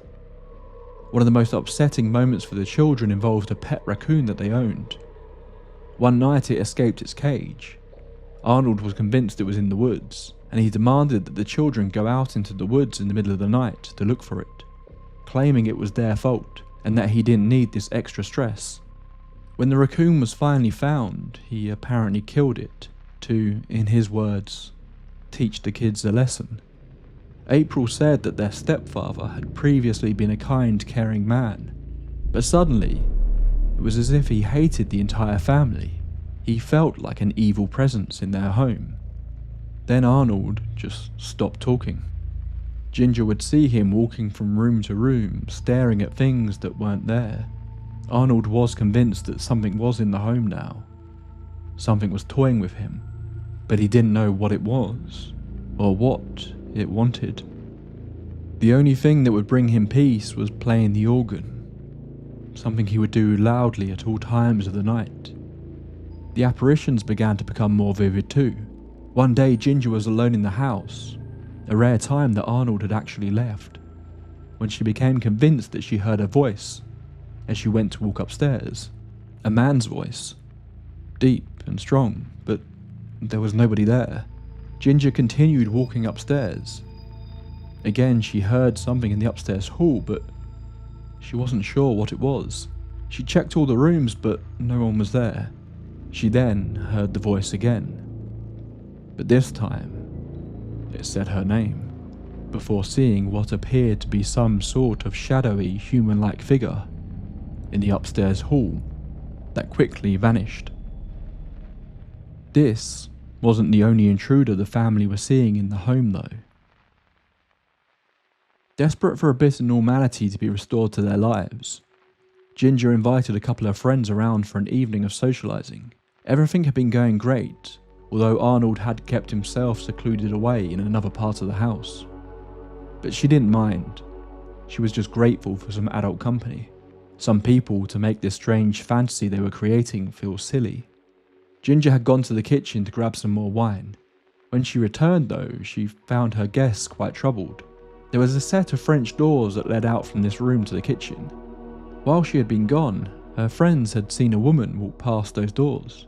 Ginger's friends hadn't recognised the woman, and when they went to look, there was no one there. Ginger instantly knew who they were talking about. She had hoped she was losing her mind, but she had seen her too, on more than one occasion. She never looked like a ghost exactly. She looked like a flesh and blood human woman, just casually walking past the French doors, as though her and her family weren't even there. Ginger wasn't alone. Multiple members of the family had claimed to see her, but she for some reason didn't truly believe it, until her friends claimed to see her too. Apparently her friends were so freaked out by the incident, they immediately left. They refused to take Ginger's calls going forward. She was now even more alone. Arnold at this point became truly gone. He would never leave the house. He would play the organ all night so loud it kept the entire family awake. The songs he played were described by the children as weird and dark. He would play random notes one after another, off-kilter and unsettling sounding tunes that he seemed to be just making up on the spot for hour after hour. After repeated nights of being unable to sleep, Ginger began begging him to stop, but Arnold said he couldn't. He had to keep playing. The voices he could hear wanted him to keep playing. This was when Ginger began taking herself off into the woods at night. She couldn't explain exactly what had drawn her to them, but it was likely just a desperate need to escape the constant nighttime racket of Arnold's playing. She too was beginning to lose her mind. The sleep deprivation wasn't helping. Whenever she was in the house, she just felt like something was hanging over her, watching her every move. She heard it whispering to her. moving around just out of sight. What's more, she became convinced that the house was changing. Hallways seemed to grow longer as she walked down them. The walls blurred and shifted. It wasn't possible though. It was all in her head, but she felt safer out in the cold woods than she did inside that house. It was in these nighttime outings that Ginger's mind went to a darker place. She considered ending it all, taking her own life. She couldn't handle it anymore. She felt trapped. She couldn't think straight. How had this all gone so wrong? Ginger didn't know it, but she wasn't the only one feeling this way. April stated in a later interview that she and her sister had both discussed the idea of ending their lives too.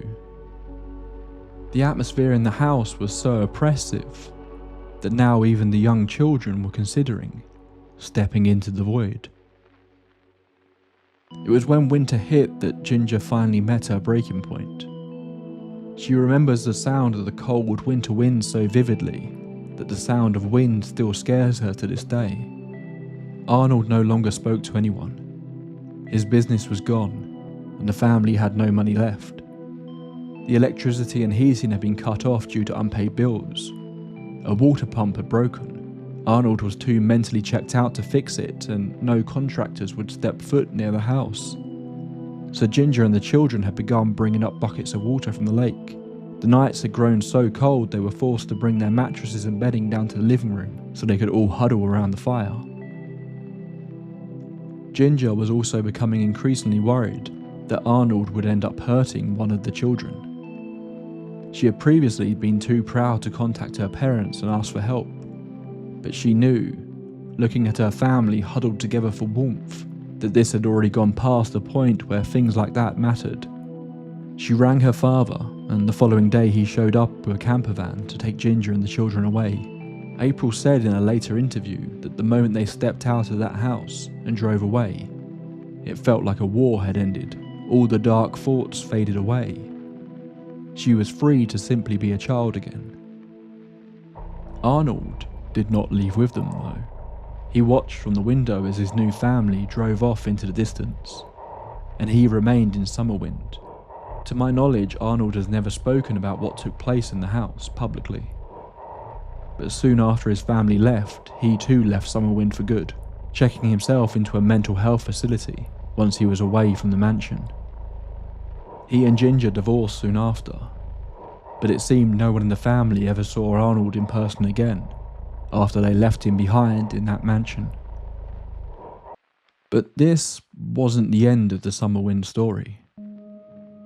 Ginger told her father, Raymond Bober, everything that happened in the house, but he didn't believe a word of it. He knew his daughter and his grandchildren had been through a very real trauma, but ghosts? In his mind, Arnold was just not the man she thought he was when they had gotten married. The man was clearly unwell, and his madness had simply affected the rest of them.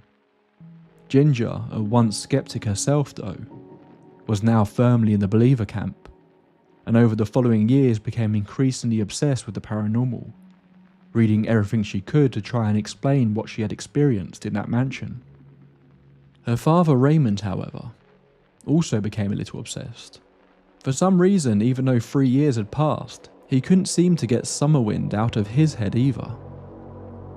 One day he arranged to go and visit the property, taking along his son, Ray Jr. as well. The new owner, who was already looking to sell the mansion, handed Raymond the keys and told him to feel free to look around. She didn't want to get out of the car for some reason. Raymond was instantly captivated by the place. He said it felt like it was in need of love, like a puppy that had been left out in the rain. He had this insatiable urge to care for it, to look after it, to restore it to its former glory.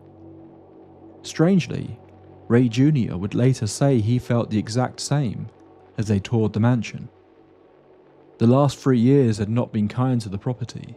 It had been left empty since Ginger left, and the weather had seemingly taken a toll on it. It looked like the property had been abandoned for decades, not just a few years. But Raymond saw potential. He wanted to buy it and turn it into a hotel and restaurant. Ray Jr. had recently got back from Vietnam and his father was keen to find something for his son to work on, to reintegrate him back into normal life.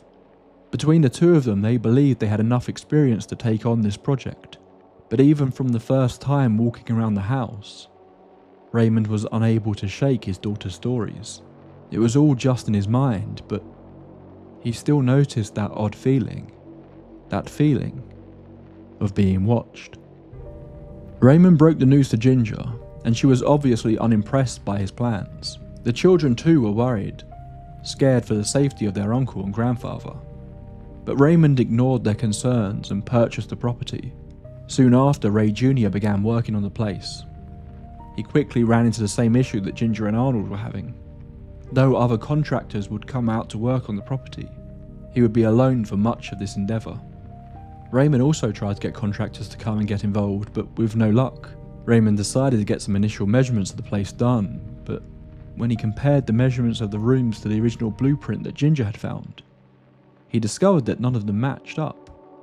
In fact, some rooms were double the size listed on the original blueprint, as though the property had grown since the building had been completed. Stranger still, when he remeasured a room, it came out a slightly different size to what he had initially noted down.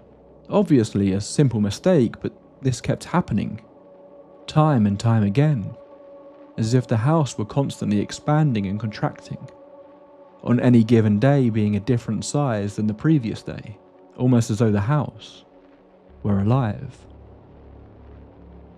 It was during this time that Raymond came across a sign that read Summerwind, practically buried in the overgrown bushes outside, suggesting this had been the name of the property at some point, although it's unclear when this was the case.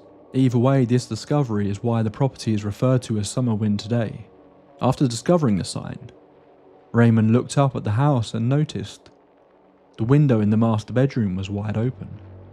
Strange, he thought to himself. He was sure he remembered shutting it. Ray Jr. was planning to work on the place for a few days, so he took his father's camper van with him. The house was too run down, so he decided he would sleep in the camper van at night and work during the day. He worked throughout that first day without any incidents, but that evening he was sitting outside the van enjoying a beer when he became convinced that he heard a growl. Ray Jr. froze, desperately trying to keep an ear out for the sound, and sure enough, it came again, clearer this time.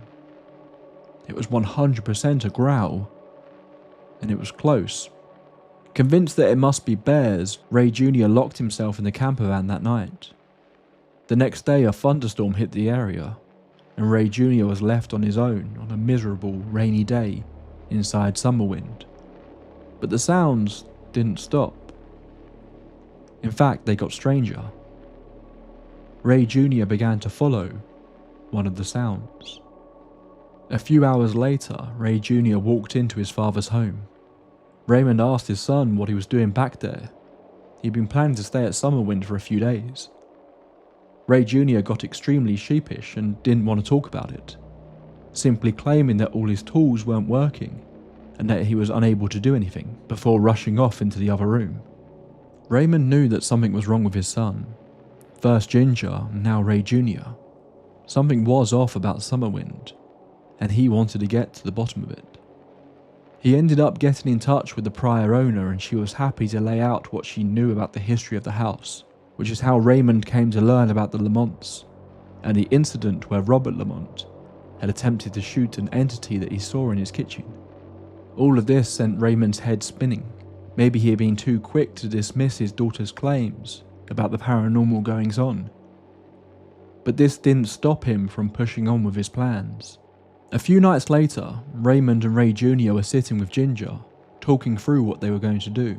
Raymond had drawn up new blueprints for his planned hotel and was talking Ginger through them, when Ginger noticed that her brother's leg was shaking up and down, and he was violently biting his nails. Ginger asked what was wrong, and her brother said that he had just developed this habit recently. He couldn't stop biting his nails.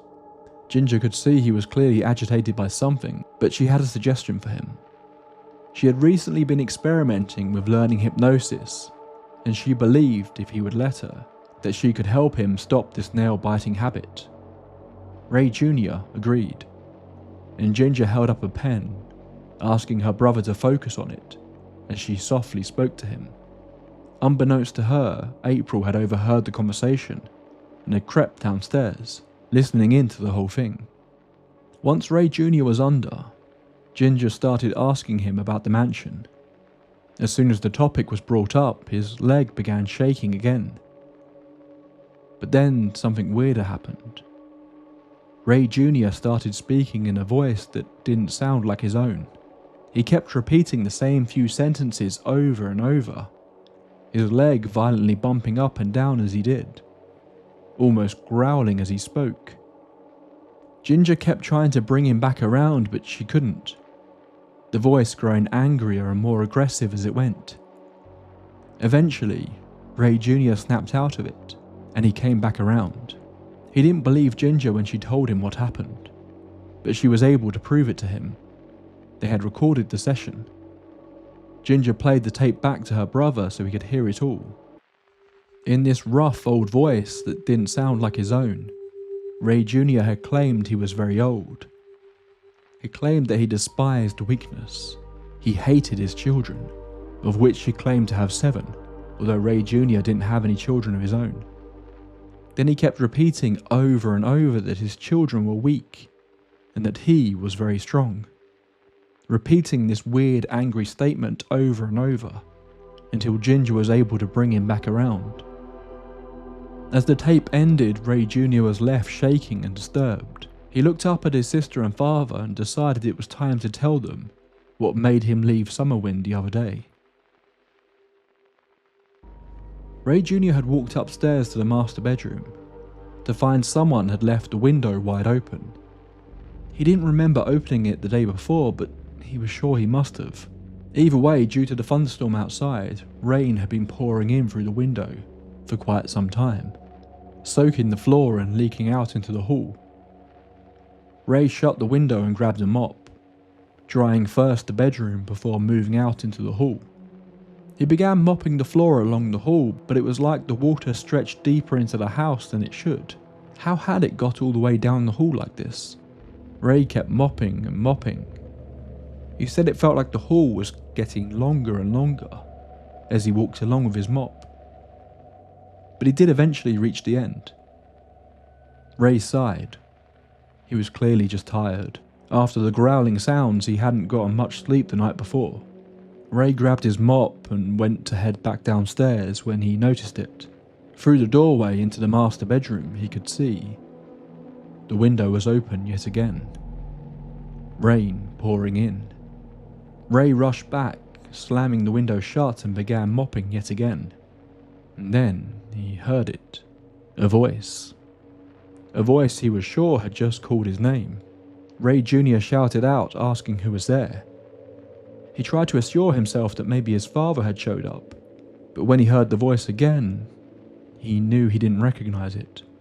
He thought it was coming from the stairs, so Ray Jr. cautiously walked to the top of them to look down. There was no one. Ray Jr. jumped 6 feet in the air though when he heard 2 sudden loud bangs. Instinctively, he rushed downstairs to the source of the sounds. It was only as he entered the kitchen that he smelt it. Gunpowder. Then he realized it had sounded like a gun had gone off. Suddenly concerned he could be in very real danger here from a possible trespasser, Ray quickly scouted the house and the area directly outside, but could find no trace of anyone. He returned to the kitchen, and that's when he noticed them. 2 small holes in the basement door. They kind of looked like bullet holes. Then, he heard them again. The voices. Ray turned around from the door and he saw something in the kitchen. Something that he struggled to put into words. A shape, a figure. It began rushing towards him. Ray ran as fast as he could, jumped into the camper van and drove back home. He didn't believe in ghosts before, but he did now. Hearing his son's story, Raymond instantly made the connection to the Lamonts and the incident in their kitchen. But this is where the story takes a slightly strange turn.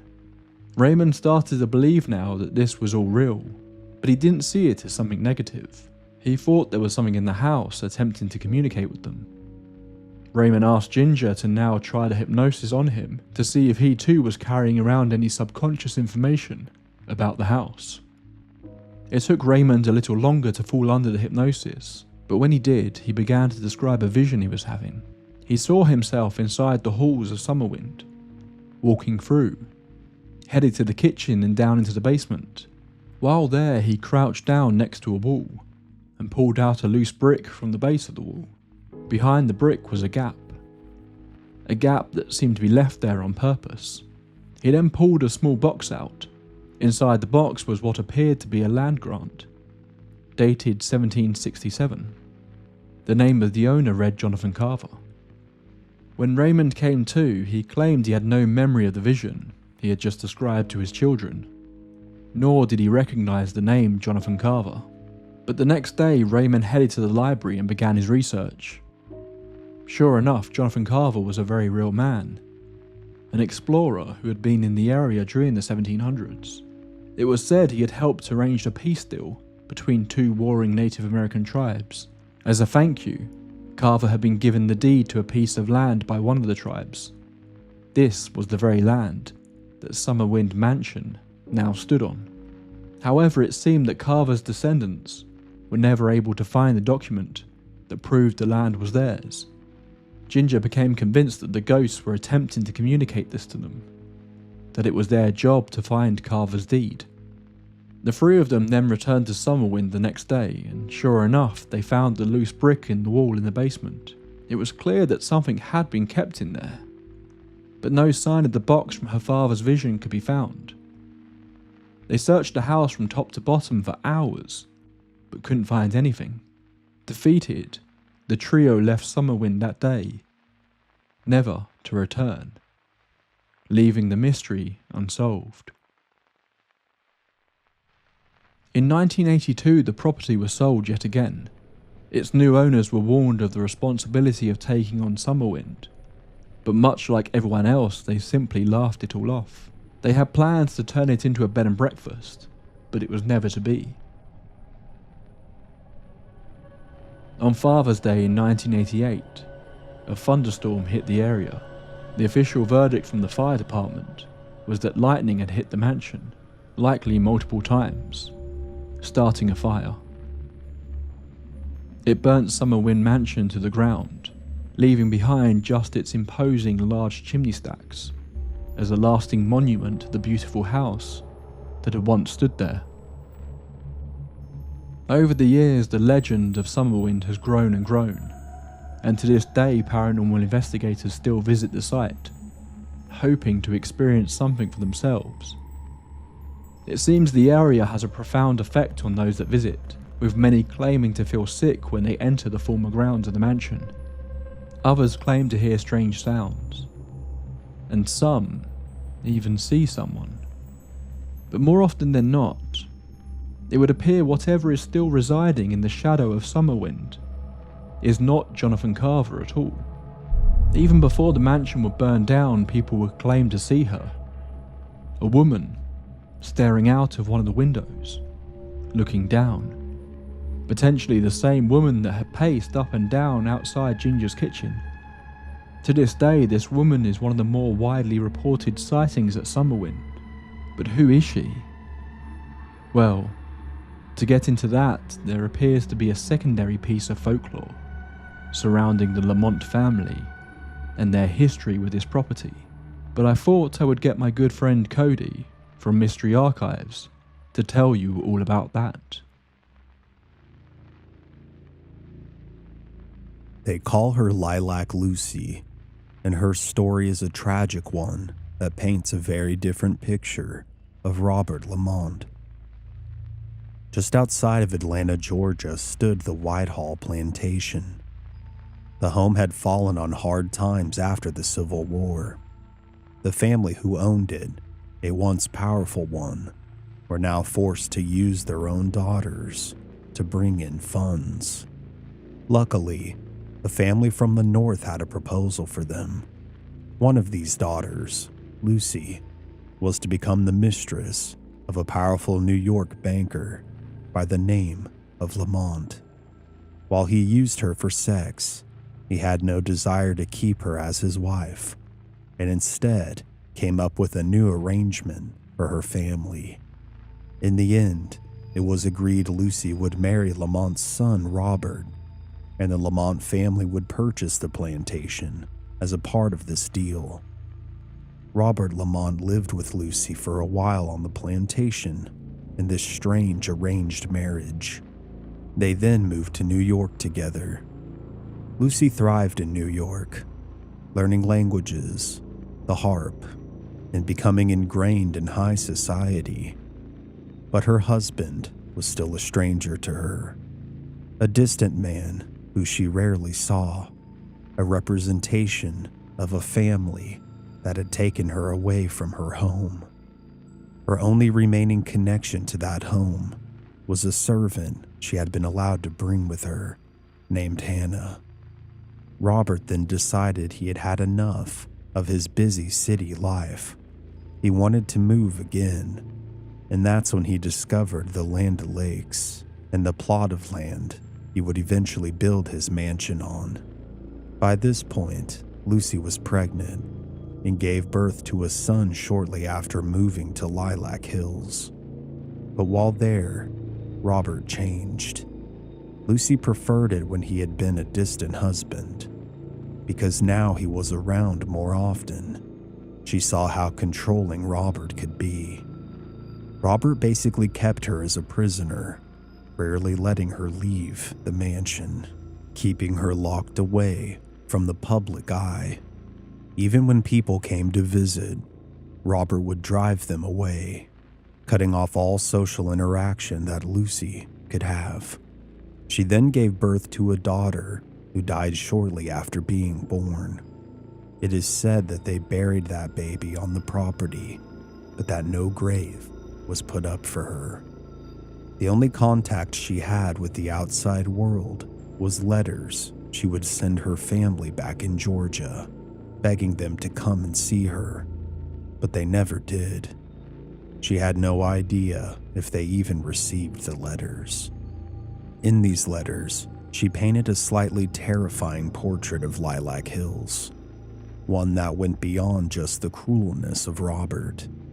She spoke of screams in the middle of the night and hearing voices, that the maids would find themselves covered in strange bruises, that her son was acting strangely, as though he could see things that weren't really there.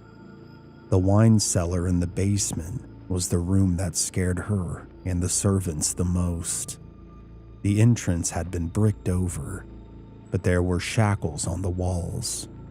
It appeared that Lamont had built his own jail cell. Lucy wasn't sure who he intended to keep in there, but she didn't want to find out.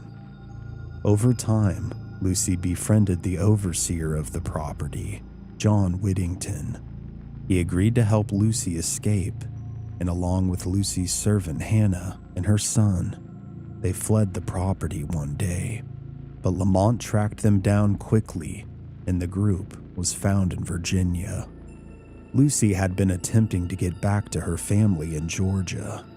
The fates of Hannah and John are apparently another detail that is lost to history. Lucy was dragged back to Land O'Lakes, and supposedly she was never heard from again. That was until a few years later, when one local claimed to have spotted her, pale, skinny, and old beyond her years.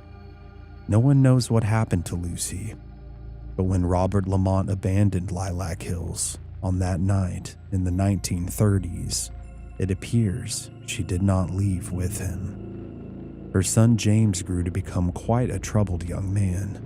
Despite his wealthy family, in his adult life, he would be seen working at a nearby gas station. When someone once asked about his mother, James's face went deathly pale. He wouldn't speak about her, but he warned them to never visit the mansion. This story originates from a woman named Emily Forsyth Warren, who grew up on West Bay Lake. Emily was always told to avoid the mansion, although she did claim to have ended up taking refuge within its walls one day when an unexpected storm rolled in while out playing on the lake with her friends. While inside, she's convinced they saw the ghost of Miss Lucy. Could this be the female spirit that many have claimed to see over the years? Although most of the people who have had experiences with this spirit have described her as a friendly entity. Lucy's letters and the reported male voices that have been heard, however, suggest that something far more evil and older is lurking within the soil beneath Summerwind Mansion.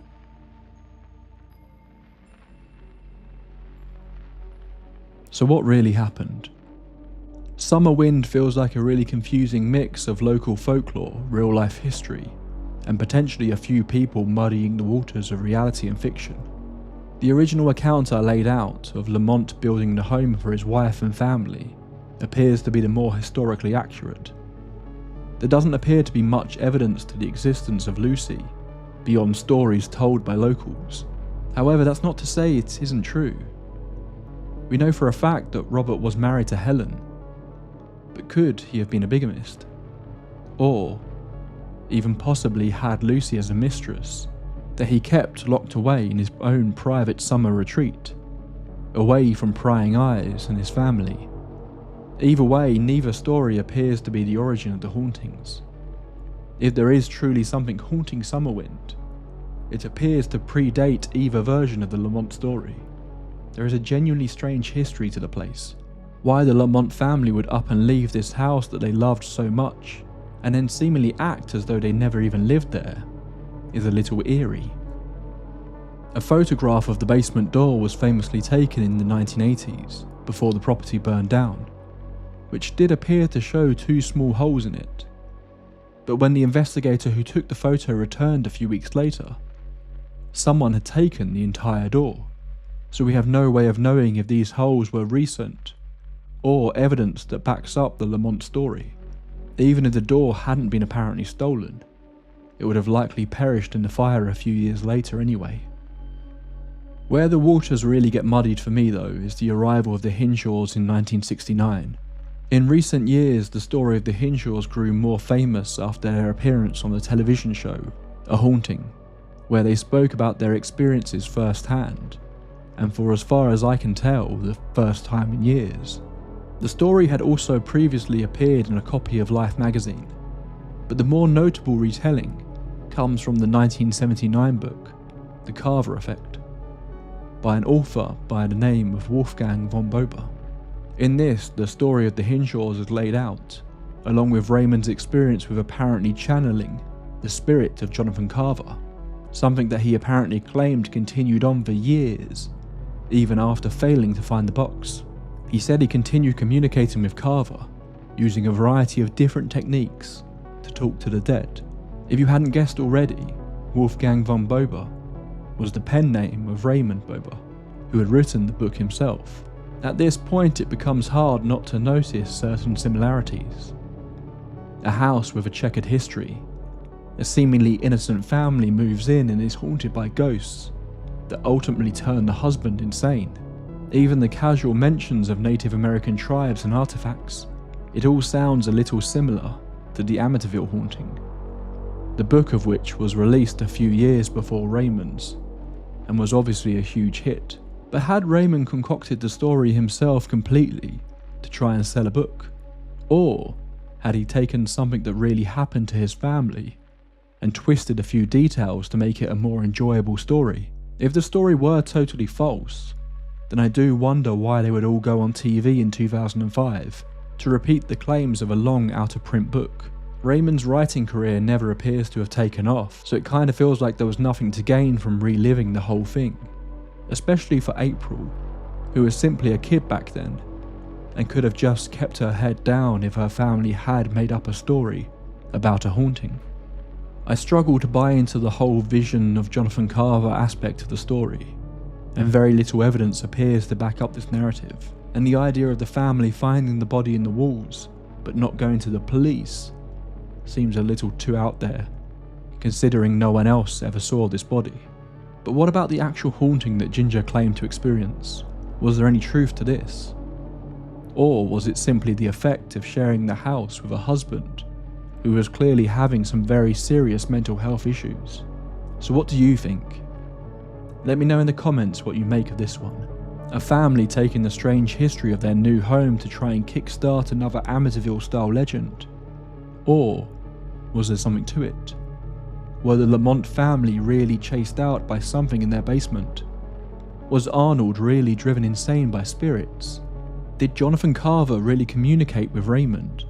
Is there still something residing in the wreckage of Summerwind Mansion?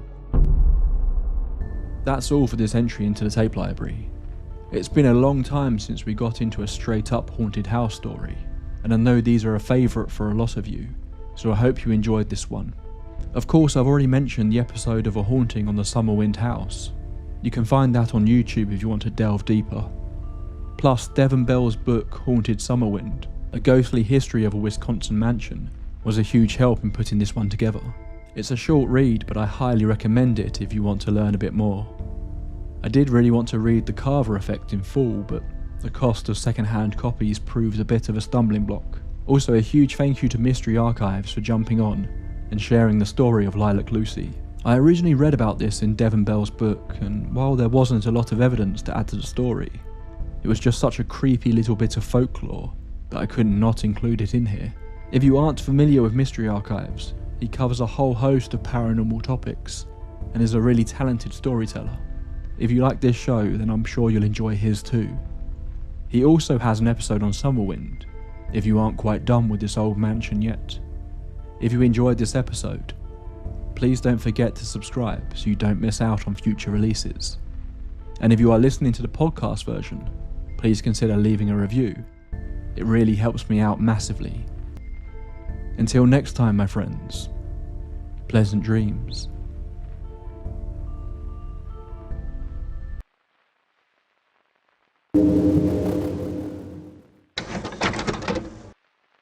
Despite many of you having some doubts over the updates, this was still your favourite episode of the year, and one I was never expected to be making. This is the return of Sam, the Sandown Clown.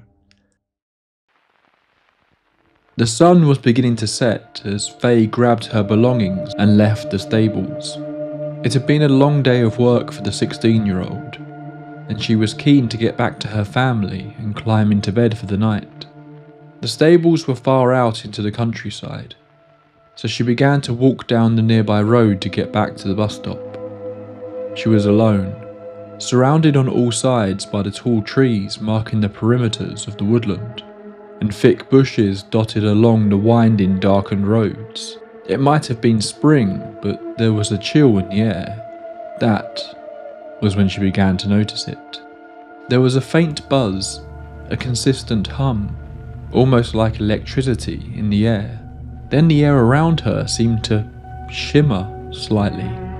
She wasn't far from the bus stop now, but still there was no one around. She glanced about, a little uneasy about what was happening, when suddenly she heard a rustling. Then, from the tree line, she saw a tall figure stepping out of the twilight-lit woods. It was him. She hadn't seen him for nearly 9 years, but he was there. The same tattered clothes, the same strange hopping walk, the white painted face. He was standing there looking at her. She couldn't believe her eyes. Sam, the Sandown Clown, was back. Good evening. Tonight's show will be a little different, because unexpectedly, we're going to be talking about an update to one of the most beloved cases I featured here on the tape library. I hope you're ready for a weird one, because tonight we're getting very weird. The case of the Sandown Clown has fascinated people ever since it made a brief appearance in the UFO Journal back in the 1970s. A truly strange encounter that I think stuck with people because it left so many unanswered questions. The people who reported the encounter kept themselves anonymous, just leaving a strange tale that no one could quite understand. Frustratingly, for years, those of us into the strange and the unexplained were left with just a handful of pages detailing this encounter and nothing else. Well, it seems this has changed. A man has been presenting a series of talks on the Isle of Wight, and he claims he has new information. Paul A.T. Wilson is a writer and folklorist who has been documenting the island's folk stories for a number of years now, and he claims that the anonymous girl who saw Sam has finally made herself known, and it seems there is more to her story than we knew. It appears that Sam has visited her multiple times since. I will talk about how this all came about and a little more about Paul later in the episode, but of course we always start with the story here. So get yourself a warm drink, dim the lights and get comfortable. It's time to go back to Sandown. This is the return of All Colours Sam. Welcome to the Tape Library. It's very difficult to tell this story without going back to the beginning. This will be a slightly condensed version of the original encounter. I've done a full episode on Sam if you do want to hear my retelling of that in full, but I will be discussing all the main details here, just in a slightly quicker take. For this, I'll be using the original Before article, but also filling in a few details that Paul has brought to light since. If you are already well familiar with the original encounters and just want to get to the new stuff, then chapter times are available. It was May 1973, when a 7-year-old girl who we know as Faye was playing with a friend of hers in an area close to Lake Common on the Isle of Wight. The two children heard a strange noise. They described it almost like the wailing of an ambulance siren. Curious, they decided to go and investigate. The sound drew them across the golf course and through a hedge that led to a marshy meadow that ran alongside the rarely used at the time Sandown Airport. Curiously, as they entered the field, the sound stopped, but still the children ventured on. There was a small wooden footbridge that crossed over a brook, so the two children walked across it. As they did, they got their first glimpse of something strange. A blue-gloved hand suddenly appeared as they walked across, gripping the edge of the bridge from underneath. Then, out crawled a tall figure. It had its back to the two children, so they didn't get a good look at him at first, but they noticed straight away that he had a notebook in his hands. The creature moved awkwardly as it stepped out into the brook, and as it did, it fumbled the book, dropping it into the water. It splashed about trying to retrieve the notebook, before walking away back onto the banks that surrounded the brook. Still, it did not look back at the children. Instead, it walked off further, in a kind of strange hopping motion. That was when they realised it was headed towards a metallic hut that they somehow hadn't noticed before. The being entered the hut that seemed to have no windows. Something about this scared the children enough that they decided they wanted to leave. They had walked about 50 yards away when they heard a sound. The wailing noise had returned. They turned around to see the being was now standing outside the hut, looking at them. In its hand now was what looked like a black knobbed microphone. The wailing noise was so loud this time it caused the boy to run away, but Faye was less intimidated by the being. The boy, though, was stopped in his tracks when the wailing siren stopped, and instead they heard a voice. It looked like the being was talking into the microphone, but they could hear as if he were right next to them. In fact, later Faye would apparently explain it wasn't like they could hear him exactly. It was like its voice was inside their heads.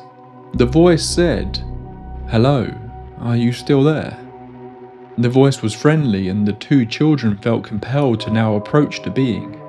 I will quote the article here for his description. He was nearly 7 feet tall and had no neck, for his head appeared to be wedged straight onto his shoulders. He wore a yellow pointed hat which interlocked with a red collar of a green tunic. A round black knob was affixed to the top of his hat, and wooden antennae were attached either side. The face had triangular markings for eyes, a brown square of a nose, and motionless yellow lips. Other round markings were on his paper white cheeks, and a fringe of red hair fell onto his forehead. Wooden slats protruded from his sleeves and from below his white trousers.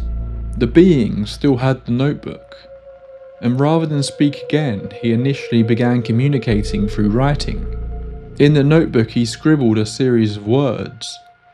They were presented in a random order and on different parts of the page, but the being then pointed to each word in the order that it wanted to communicate them, and Faye read it aloud.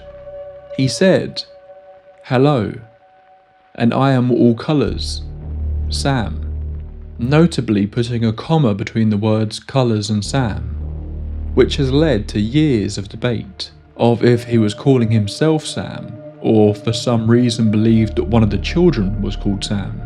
Either way, the name Sam has stuck for the being. After this, he did begin to speak again, but this time without the microphone. To quote the article again, his lips did not move and speech was unclear, rather like that of a person who does not open his mouth properly. He asked the children about themselves, so they ventured to ask questions too. They asked about his clothes, which were all ripped, and he told them he only had one set, so he could only wear those. Because of his strange white features, they asked if he was really a man. The answer was a chuckled no. They also asked if he was a ghost. The vague reply was, "Well, not really, but I am in an odd sort of way." "What are you then?" they continued, but only obtained the answer, "You know," with no further explanation. Stranger still, during this entire interaction, Faye claimed that there were two workmen fixing a fence post. They were a little way away, but should have been able to see the children talking to this strange 7-foot being. But they didn't react at all, almost as though neither the children or Sam were actually there. Sam continued to talk with the children, claiming he had no name, which adds weight to him calling the children Sam rather than himself. He told them there were others like him. He also said he was scared of people and was worried they would hurt him. The being seemed peaceful and fearful, rather than anything malevolent. But it then invited the children into his hut. The children were forced to crawl through a flap to get inside. Strangely, Sam was behind them when they crawled through, but was already inside once they'd made it to the other side of the hatch. Sam informed them that this hut was new, he had just made it. The article continues to describe Sam's hut, stating it was across 2 levels. The lower part had plenty of headroom and was wallpapered in blue-green, and covered with a pattern of dials. It also had an electric heater and simple wooden furniture. The upper level was less spacious, and the floor was metallic. He told the children that he fed upon berries, which he collected in the late afternoon. He didn't say where, but did indicate that he had a camp on the mainland that he could go to. He also said that the water from the river could be drunk once it had been cleaned. Once inside the hut, he removed his hat to reveal round white ears and sparse brown hair on his head. Then he showed the children a trick. He placed the berry in his ear, thrust his head forward, and caused the berry to disappear and reappear at one of his odd eyes. Repeating the process, the berry then travelled to his mouth. After around half an hour, the 2 children decided they should leave. They said goodbye to Sam and rushed out of the hut, leaving it behind.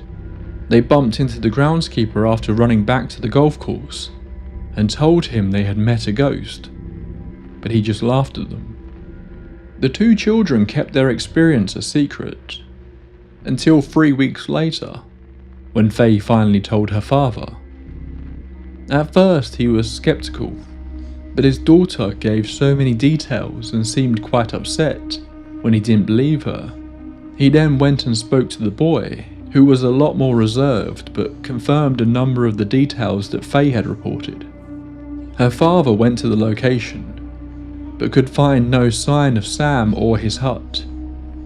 Her father jumped to the idea that Faye had met an alien, and in his words, was somehow taken into a bubble of alien reality created by this strange personage. The reason for this belief was that the father, who is named Mr. Y in the article, had been encountering numerous UFO sightings over the years prior to Faye's encounter. In fact, he had had one just a few weeks before. More often than not, these were sightings of strange lights in the sky that seemed to follow him. A fact that was backed up by friends of his who had witnessed it too. But one strange encounter he revealed involved him seeing what looked like two large yellow lights, like eyes, in the water of Compton Bay, after being forced to climb a cliff due to a sudden tidal surge that had nearly swept him away. It wasn't that he was just seeing something unexplainable. He genuinely believed whatever this was tracking him. And now it had shown an interest in his daughter. Mr. Y contacted UFO researchers and the Ministry of Defence's UFO desk. His story initially appeared in a reduced form in a US UFO magazine, before the now famous write-up in the Bufora Journal that apparently still doesn't quite tell the whole of Mr. Y's UFO encounters, but gives a decent overview of their experiences. Seemingly, Mr. Y just wanted the story out there. He never went public with his identity, never tried to make any money from it, and for years that was all we had. But it seemed for Mr. Y and his family, this wasn't quite the end of the story. Mr. Y continued to encounter strange things, right up to his death in 2005, apparently keeping detailed records in his diary each time it happened. And as for Faye, sometime around 2019, writer Paul A.T. Wilson was contacted by someone, claiming that their mother was the Faye from the Sandown clown story, and that she wanted to speak with him. Paul was initially skeptical. He had been fascinated by the story for years and had attempted to track down the family numerous times. Along his journey, several supposed Fays had come forward, but none had convinced him they were the real deal. However, he still agreed to meet with the woman. When he arrived at her home, the woman handed him a large box. Inside was around 60 pages of documents, handwritten letters to Bufora, the original sketches of Sam, even the notebook that Sam had apparently written and drawn pictures in. He couldn't believe it. Was this really Faye? And why come forward with this now? Well, it seems Faye's story with Sam didn't end on that May afternoon, and she had a story to tell Paul. The return of Sam came in 1982, 9 years after the initial sighting. Faye was now a teenager, and as I stated at the start of the episode, she was walking towards a bus stop down a quiet country lane when she heard something. Then, out from the bushes, stepped Sam, moving in the same strange hopping motion. The air around her felt different. There was a faint buzzing that could be heard, and everything seemed to be shimmering slightly. He looked just as she remembered him from all those years ago. He had the same clothes, although they seemed cleaner and less tattered than before.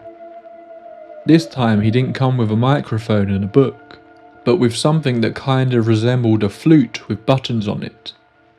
Faye said she wasn't frightened when she saw him, a reaction you may remember she also had on their first encounter.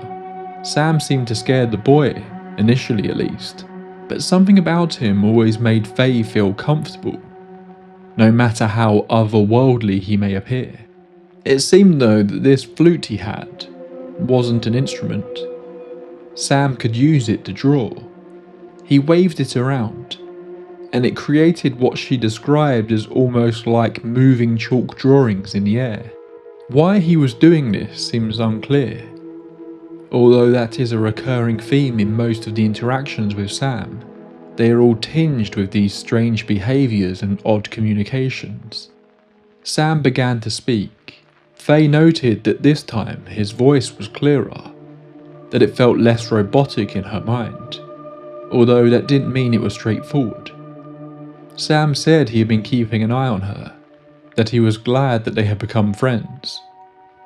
Sam led most of the interaction because Faye just didn't seem to know what to say or how to react. It seems as though she never expected to see Sam again, and now he was there, standing in front of her. She didn't know what to do. Sam continued, informing her that things were better now, that he didn't have to forage for food or hide. Faye asked him what he meant by things being better, but Sam, in classic Sam fashion, didn't elaborate. After standing there with Sam for around 10 minutes, Faye told him she needed to go home, that her family would be worried. Sam nodded his head before saying, "I will see you again 4 more times if you want. Travel safely."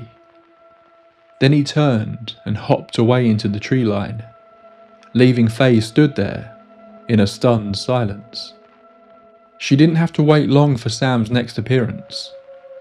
1 year later, Faye was now 17 years old, and it was a warm summer evening in 1983. Faye had gone to meet up with some friends down the park, sat on a couple of concrete benches. The group were smoking cigarettes and drinking, typical teenager stuff. A half-empty bottle of sherry taken from one of their parents was being passed around. Faye hadn't even had a chance to have a drink when it happened. This time though, it started with a smell. Soil.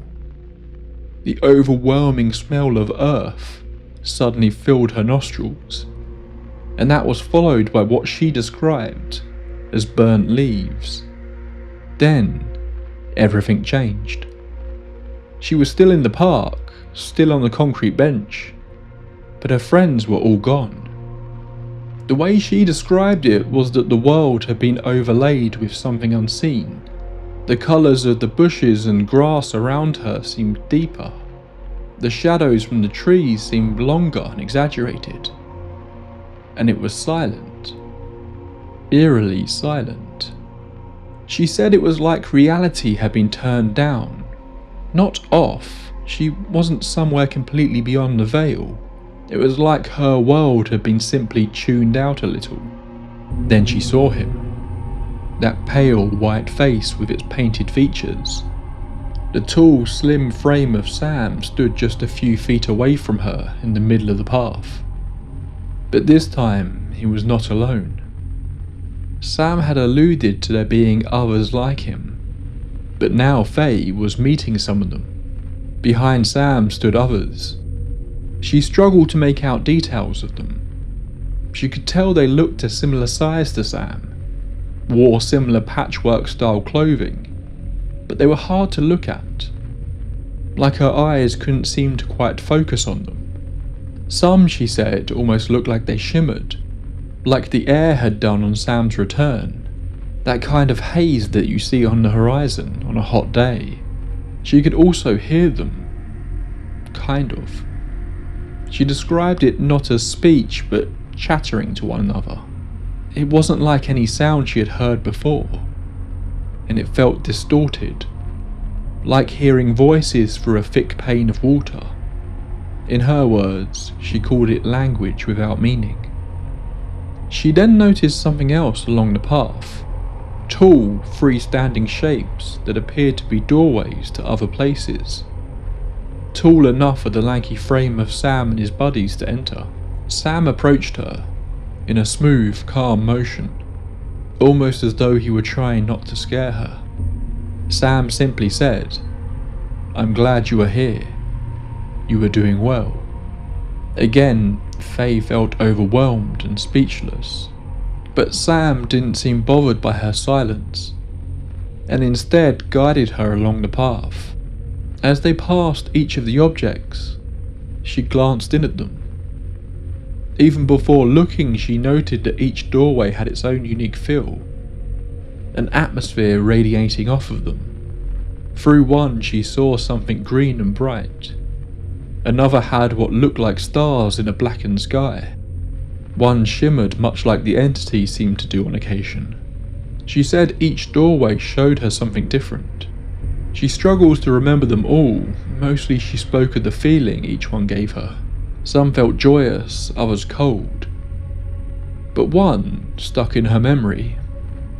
A view of the world from high above. She said she could see Europe, but in her words it had no borders, no barbed wire. As she looked at it, Sam spoke. He said that the world would not end in her lifetime, that there would be no nuclear war, and that Europe would not be split for long. Given the situation at the time, the constant threat of nuclear war, and the clear divide through the continent, it seemed Sam was addressing some of the young girl's deepest concerns for the world, like he knew what she was worrying about, deep down. Then Sam explained, this is the second visit. If she still wants him to come, he will visit her 4 times.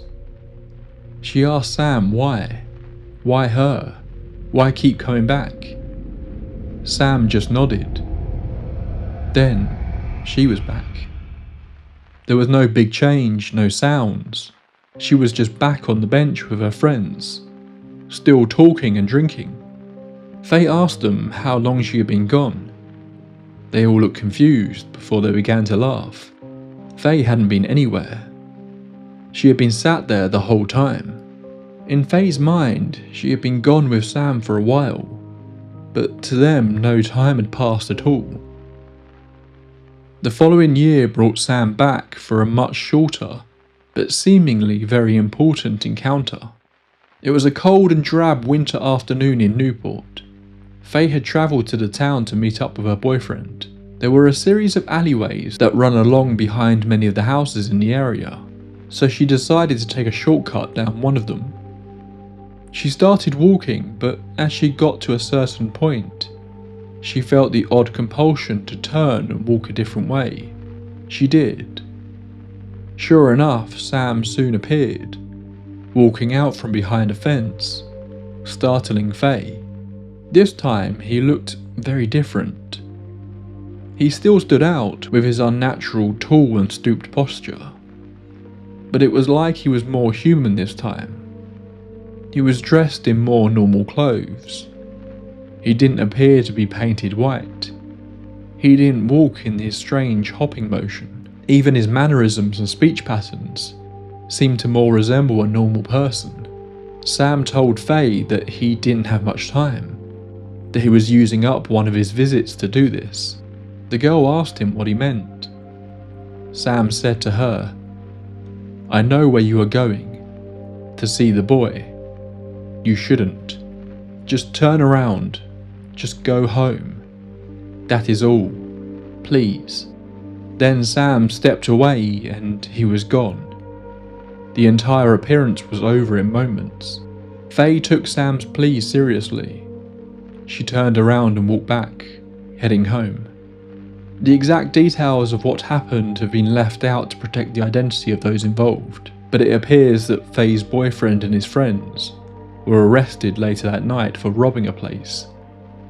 Sam had apparently stepped in to stop Faye from getting mixed up in this trouble. In stark contrast, Sam's next visit would be much longer. He was gone for a number of years. It was 1989. Faye was now very much an adult. Newly married, she was soon to leave the island to move into her new home with her husband on the mainland.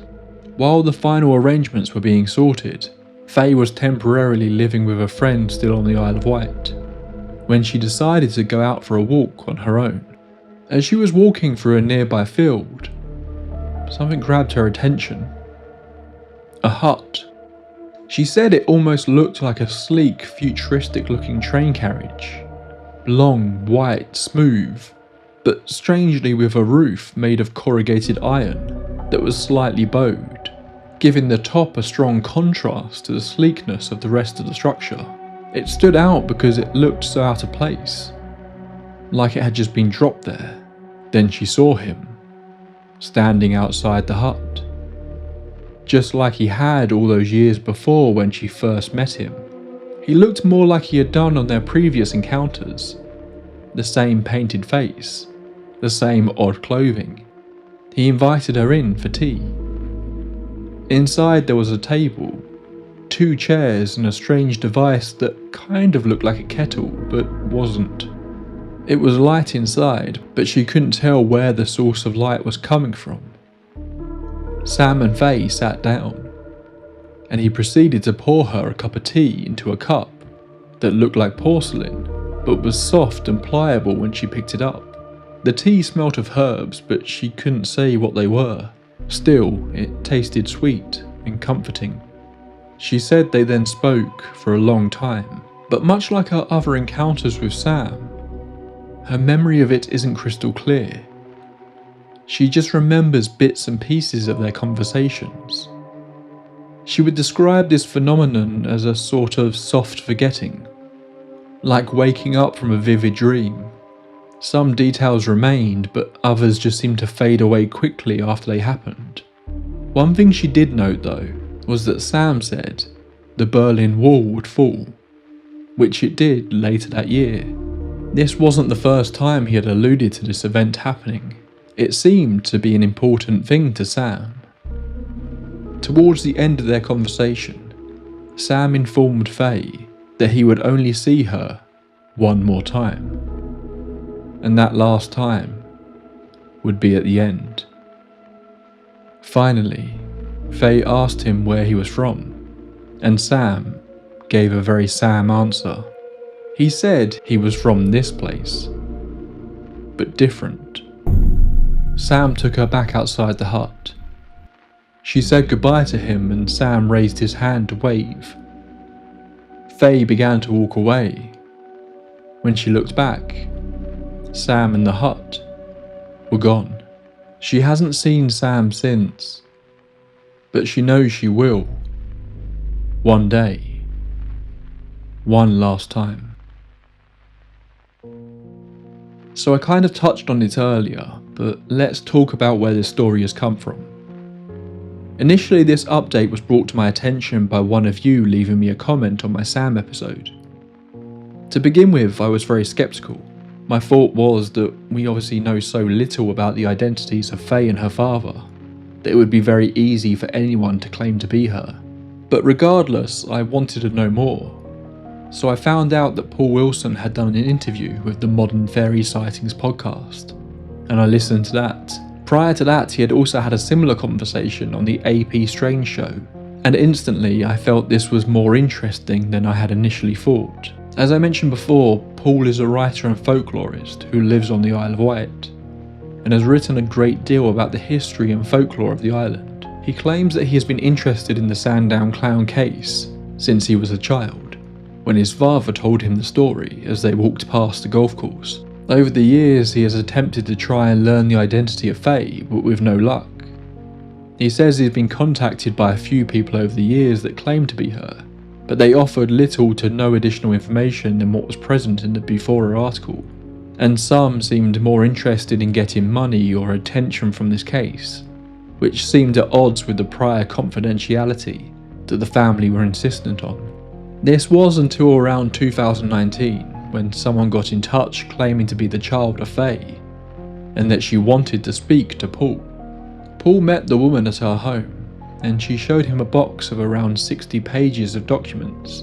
Among them were the original sketches of Sam, a long-lost magazine article that predates the Before article, what looks like handwritten back and forth correspondence between Mr. Y and Before, letters to the MOD UFO desk, and most interestingly of all, what is presented as the original notebook Sam apparently had, still water damaged and containing the famous line, "Hello, and I am all colours, Sam." The notebook hasn't been written in since Sam jotted that down. In his interviews, Paul reveals that seemingly Sam also drew a number of doodles in the book, drawings of trees and rocks in a very simple style, but also strange symbols that he likened to spirograph but hand-drawn. This supposed Fae then went on to tell Paul about all her other encounters. Paul says there is a reason she has come forward now after all this time, but he wasn't able to explain why. There's quite a few details that Paul is unwilling to give up in his interviews, which is simultaneously frustrating but also understandable. It seems that if this is the real Fae, she is still very concerned about her identity being kept secret, both for herself and her family.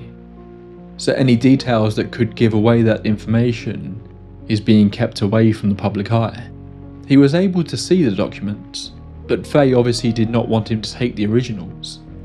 So instead he has scanned a lot of them and made transcripts of his interviews, but as it stands these are not available online yet. So far, Paul has held 2 talks on the Isle of Wight, sharing more details about Faye and Mr. Y's experiences, with a 3rd scheduled for later in the year.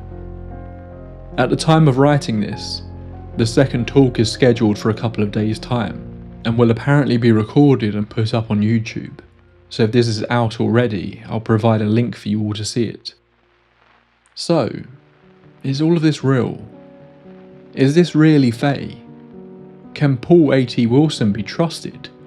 Or is this simply a case of people trying to involve themselves in a now beloved piece of strange history? Well, Paul himself says this could be a hoax, but you have to question why. He said that if the documents are fake, then someone has gone through a lot of effort to make them seem convincing. And to what gain? Paul himself is a folklorist. Much like me, his primary interest is the story, not the actual proof of if Sam is real or not. So if the story is true or not, it doesn't really affect him in any way. This Fae is not making any money from this, nor is she getting any wider attention. Paul has put on talks, so obviously is benefiting from this in some way, but he also plans to put these talks up for everyone to view on YouTube, and has said that if he were to write a book on the subject, that he would make sure a copy were available to download for free. The primary goal of both of these people seems to be to get the story out there, rather than any sort of personal gain. If all we had were the claims by Faye, then this would be much easier to dismiss, but the work that has apparently gone into the documents adds an air of believability that this could be the real person. Although, even if she is the real Faye, I'm not sure anything here gets us closer to understanding the mystery of Sam. If anything, it opens up so many new riddles. Let's go with the more skeptical side first. While the documents potentially prove that Faye and her father were real people who claim to have experienced something extraordinary, they do not in any way prove that the encounters really happened. The documents have also so far only been shown at Paul's talks, and the wider public hasn't had a chance to really pore over exactly what he has. When this does happen, it may allow us to really get an idea of if these could be genuine or not. There is also a comment on both podcasts I mentioned that seems to cast some doubt on Paul's reliability in this case, although it's worth noting it doesn't feel like a big smoking gun that discredits this case or anything, simply making a point that it feels fairly unbelievable and questioning a few details, but I thought it was still worth mentioning. Paul states that the handwriting in the notebook doesn't match Mr. Y's handwriting, but that doesn't mean someone else couldn't have written it. Mr. Y apparently wrote for years about being followed by the lights in the sky. Paul also makes mention these encounters over time turned darker and more sinister. This is an evolving story, and he hasn't got into the Mr. Y encounters fully yet. Apparently he plans to present these later in the year, but the skeptical view of this could point to Mr. Y being a very paranoid and potentially delusional individual. I don't buy into the idea that his claims were a deliberate hoax as such, but that doesn't mean they are true either. Maybe this man truly did believe that something otherworldly was out to get him. Maybe his daughter picked up on elements of this over the course of her childhood, and that combined with her childish imagination conjured up the story of Sam. Again, maybe she wasn't lying as such, but did have an encounter with a strange man that she has turned into something more fantastical. I think that could explain the initial encounter, but the subsequent ones make that idea a little more difficult. But of course, we don't know Faye. We have no idea what she's like as a person, her reliability as a narrator, her mental capacity. Faye would never report any of her subsequent encounters to anyone, but she did discuss it with her father. Seemingly, they both decided to keep what was happening to them throughout their lives to themselves after the Bufora article. Maybe they didn't think it was taken seriously enough and decided it wasn't worth trying to convince others. But as has always been the case with Sam, the more interesting part of this story is the fantastical side. This is a story that has always had virtually no evidence behind it, just the claims of 2 children and a father. So why would anyone take it seriously? Well, I think in part we all enjoy it just because of how weird it is, and in an odd way, that strangeness makes it feel a little bit more real. It's all the little details about his speech, his appearance, the strange elements like the decorations in his hut, the trick with the berries, the pliable cups, his apparent ability to temporarily seem more like a normal person when needed. It just doesn't really fit into any of the common tropes you see so often in supposed paranormal encounters. Even the characters in this story don't create a cohesive narrative between them. Mr. Y seems very focused on the UFO aspects. He sees UFOs. He thinks UFOs are following him, and continues to believe this throughout his entire life. He even reports his daughter's encounter to a UFO publication, and refers to Sam as an alien. But Faye does none of this. There is no UFO in her original encounter, nor the later ones. Certainly there are elements that echo stories of abductions, but she never seems to go down this route too heavily. Faye at the time did, and according to Paul still does, refer to Sam as a ghost. She also sees him as a kind of guardian angel-like character in her life. The boy in her original story is scared. Her father is scared. But Faye just seems to accept Sam as a part of her life. Then there are Sam's claims of him being from this place but different. In Faye's accounts of her encounters with Sam, it makes him feel more like a traveller from another dimension. Many have compared him to stories of encounters with fairies that have been baked into the historical folklore of our country forever. I opened my initial video on Sam with a quote from John Keel, and it still feels so relevant here. He famously wrote, "They are not from outer space. There is no need for them to be. They have always been here."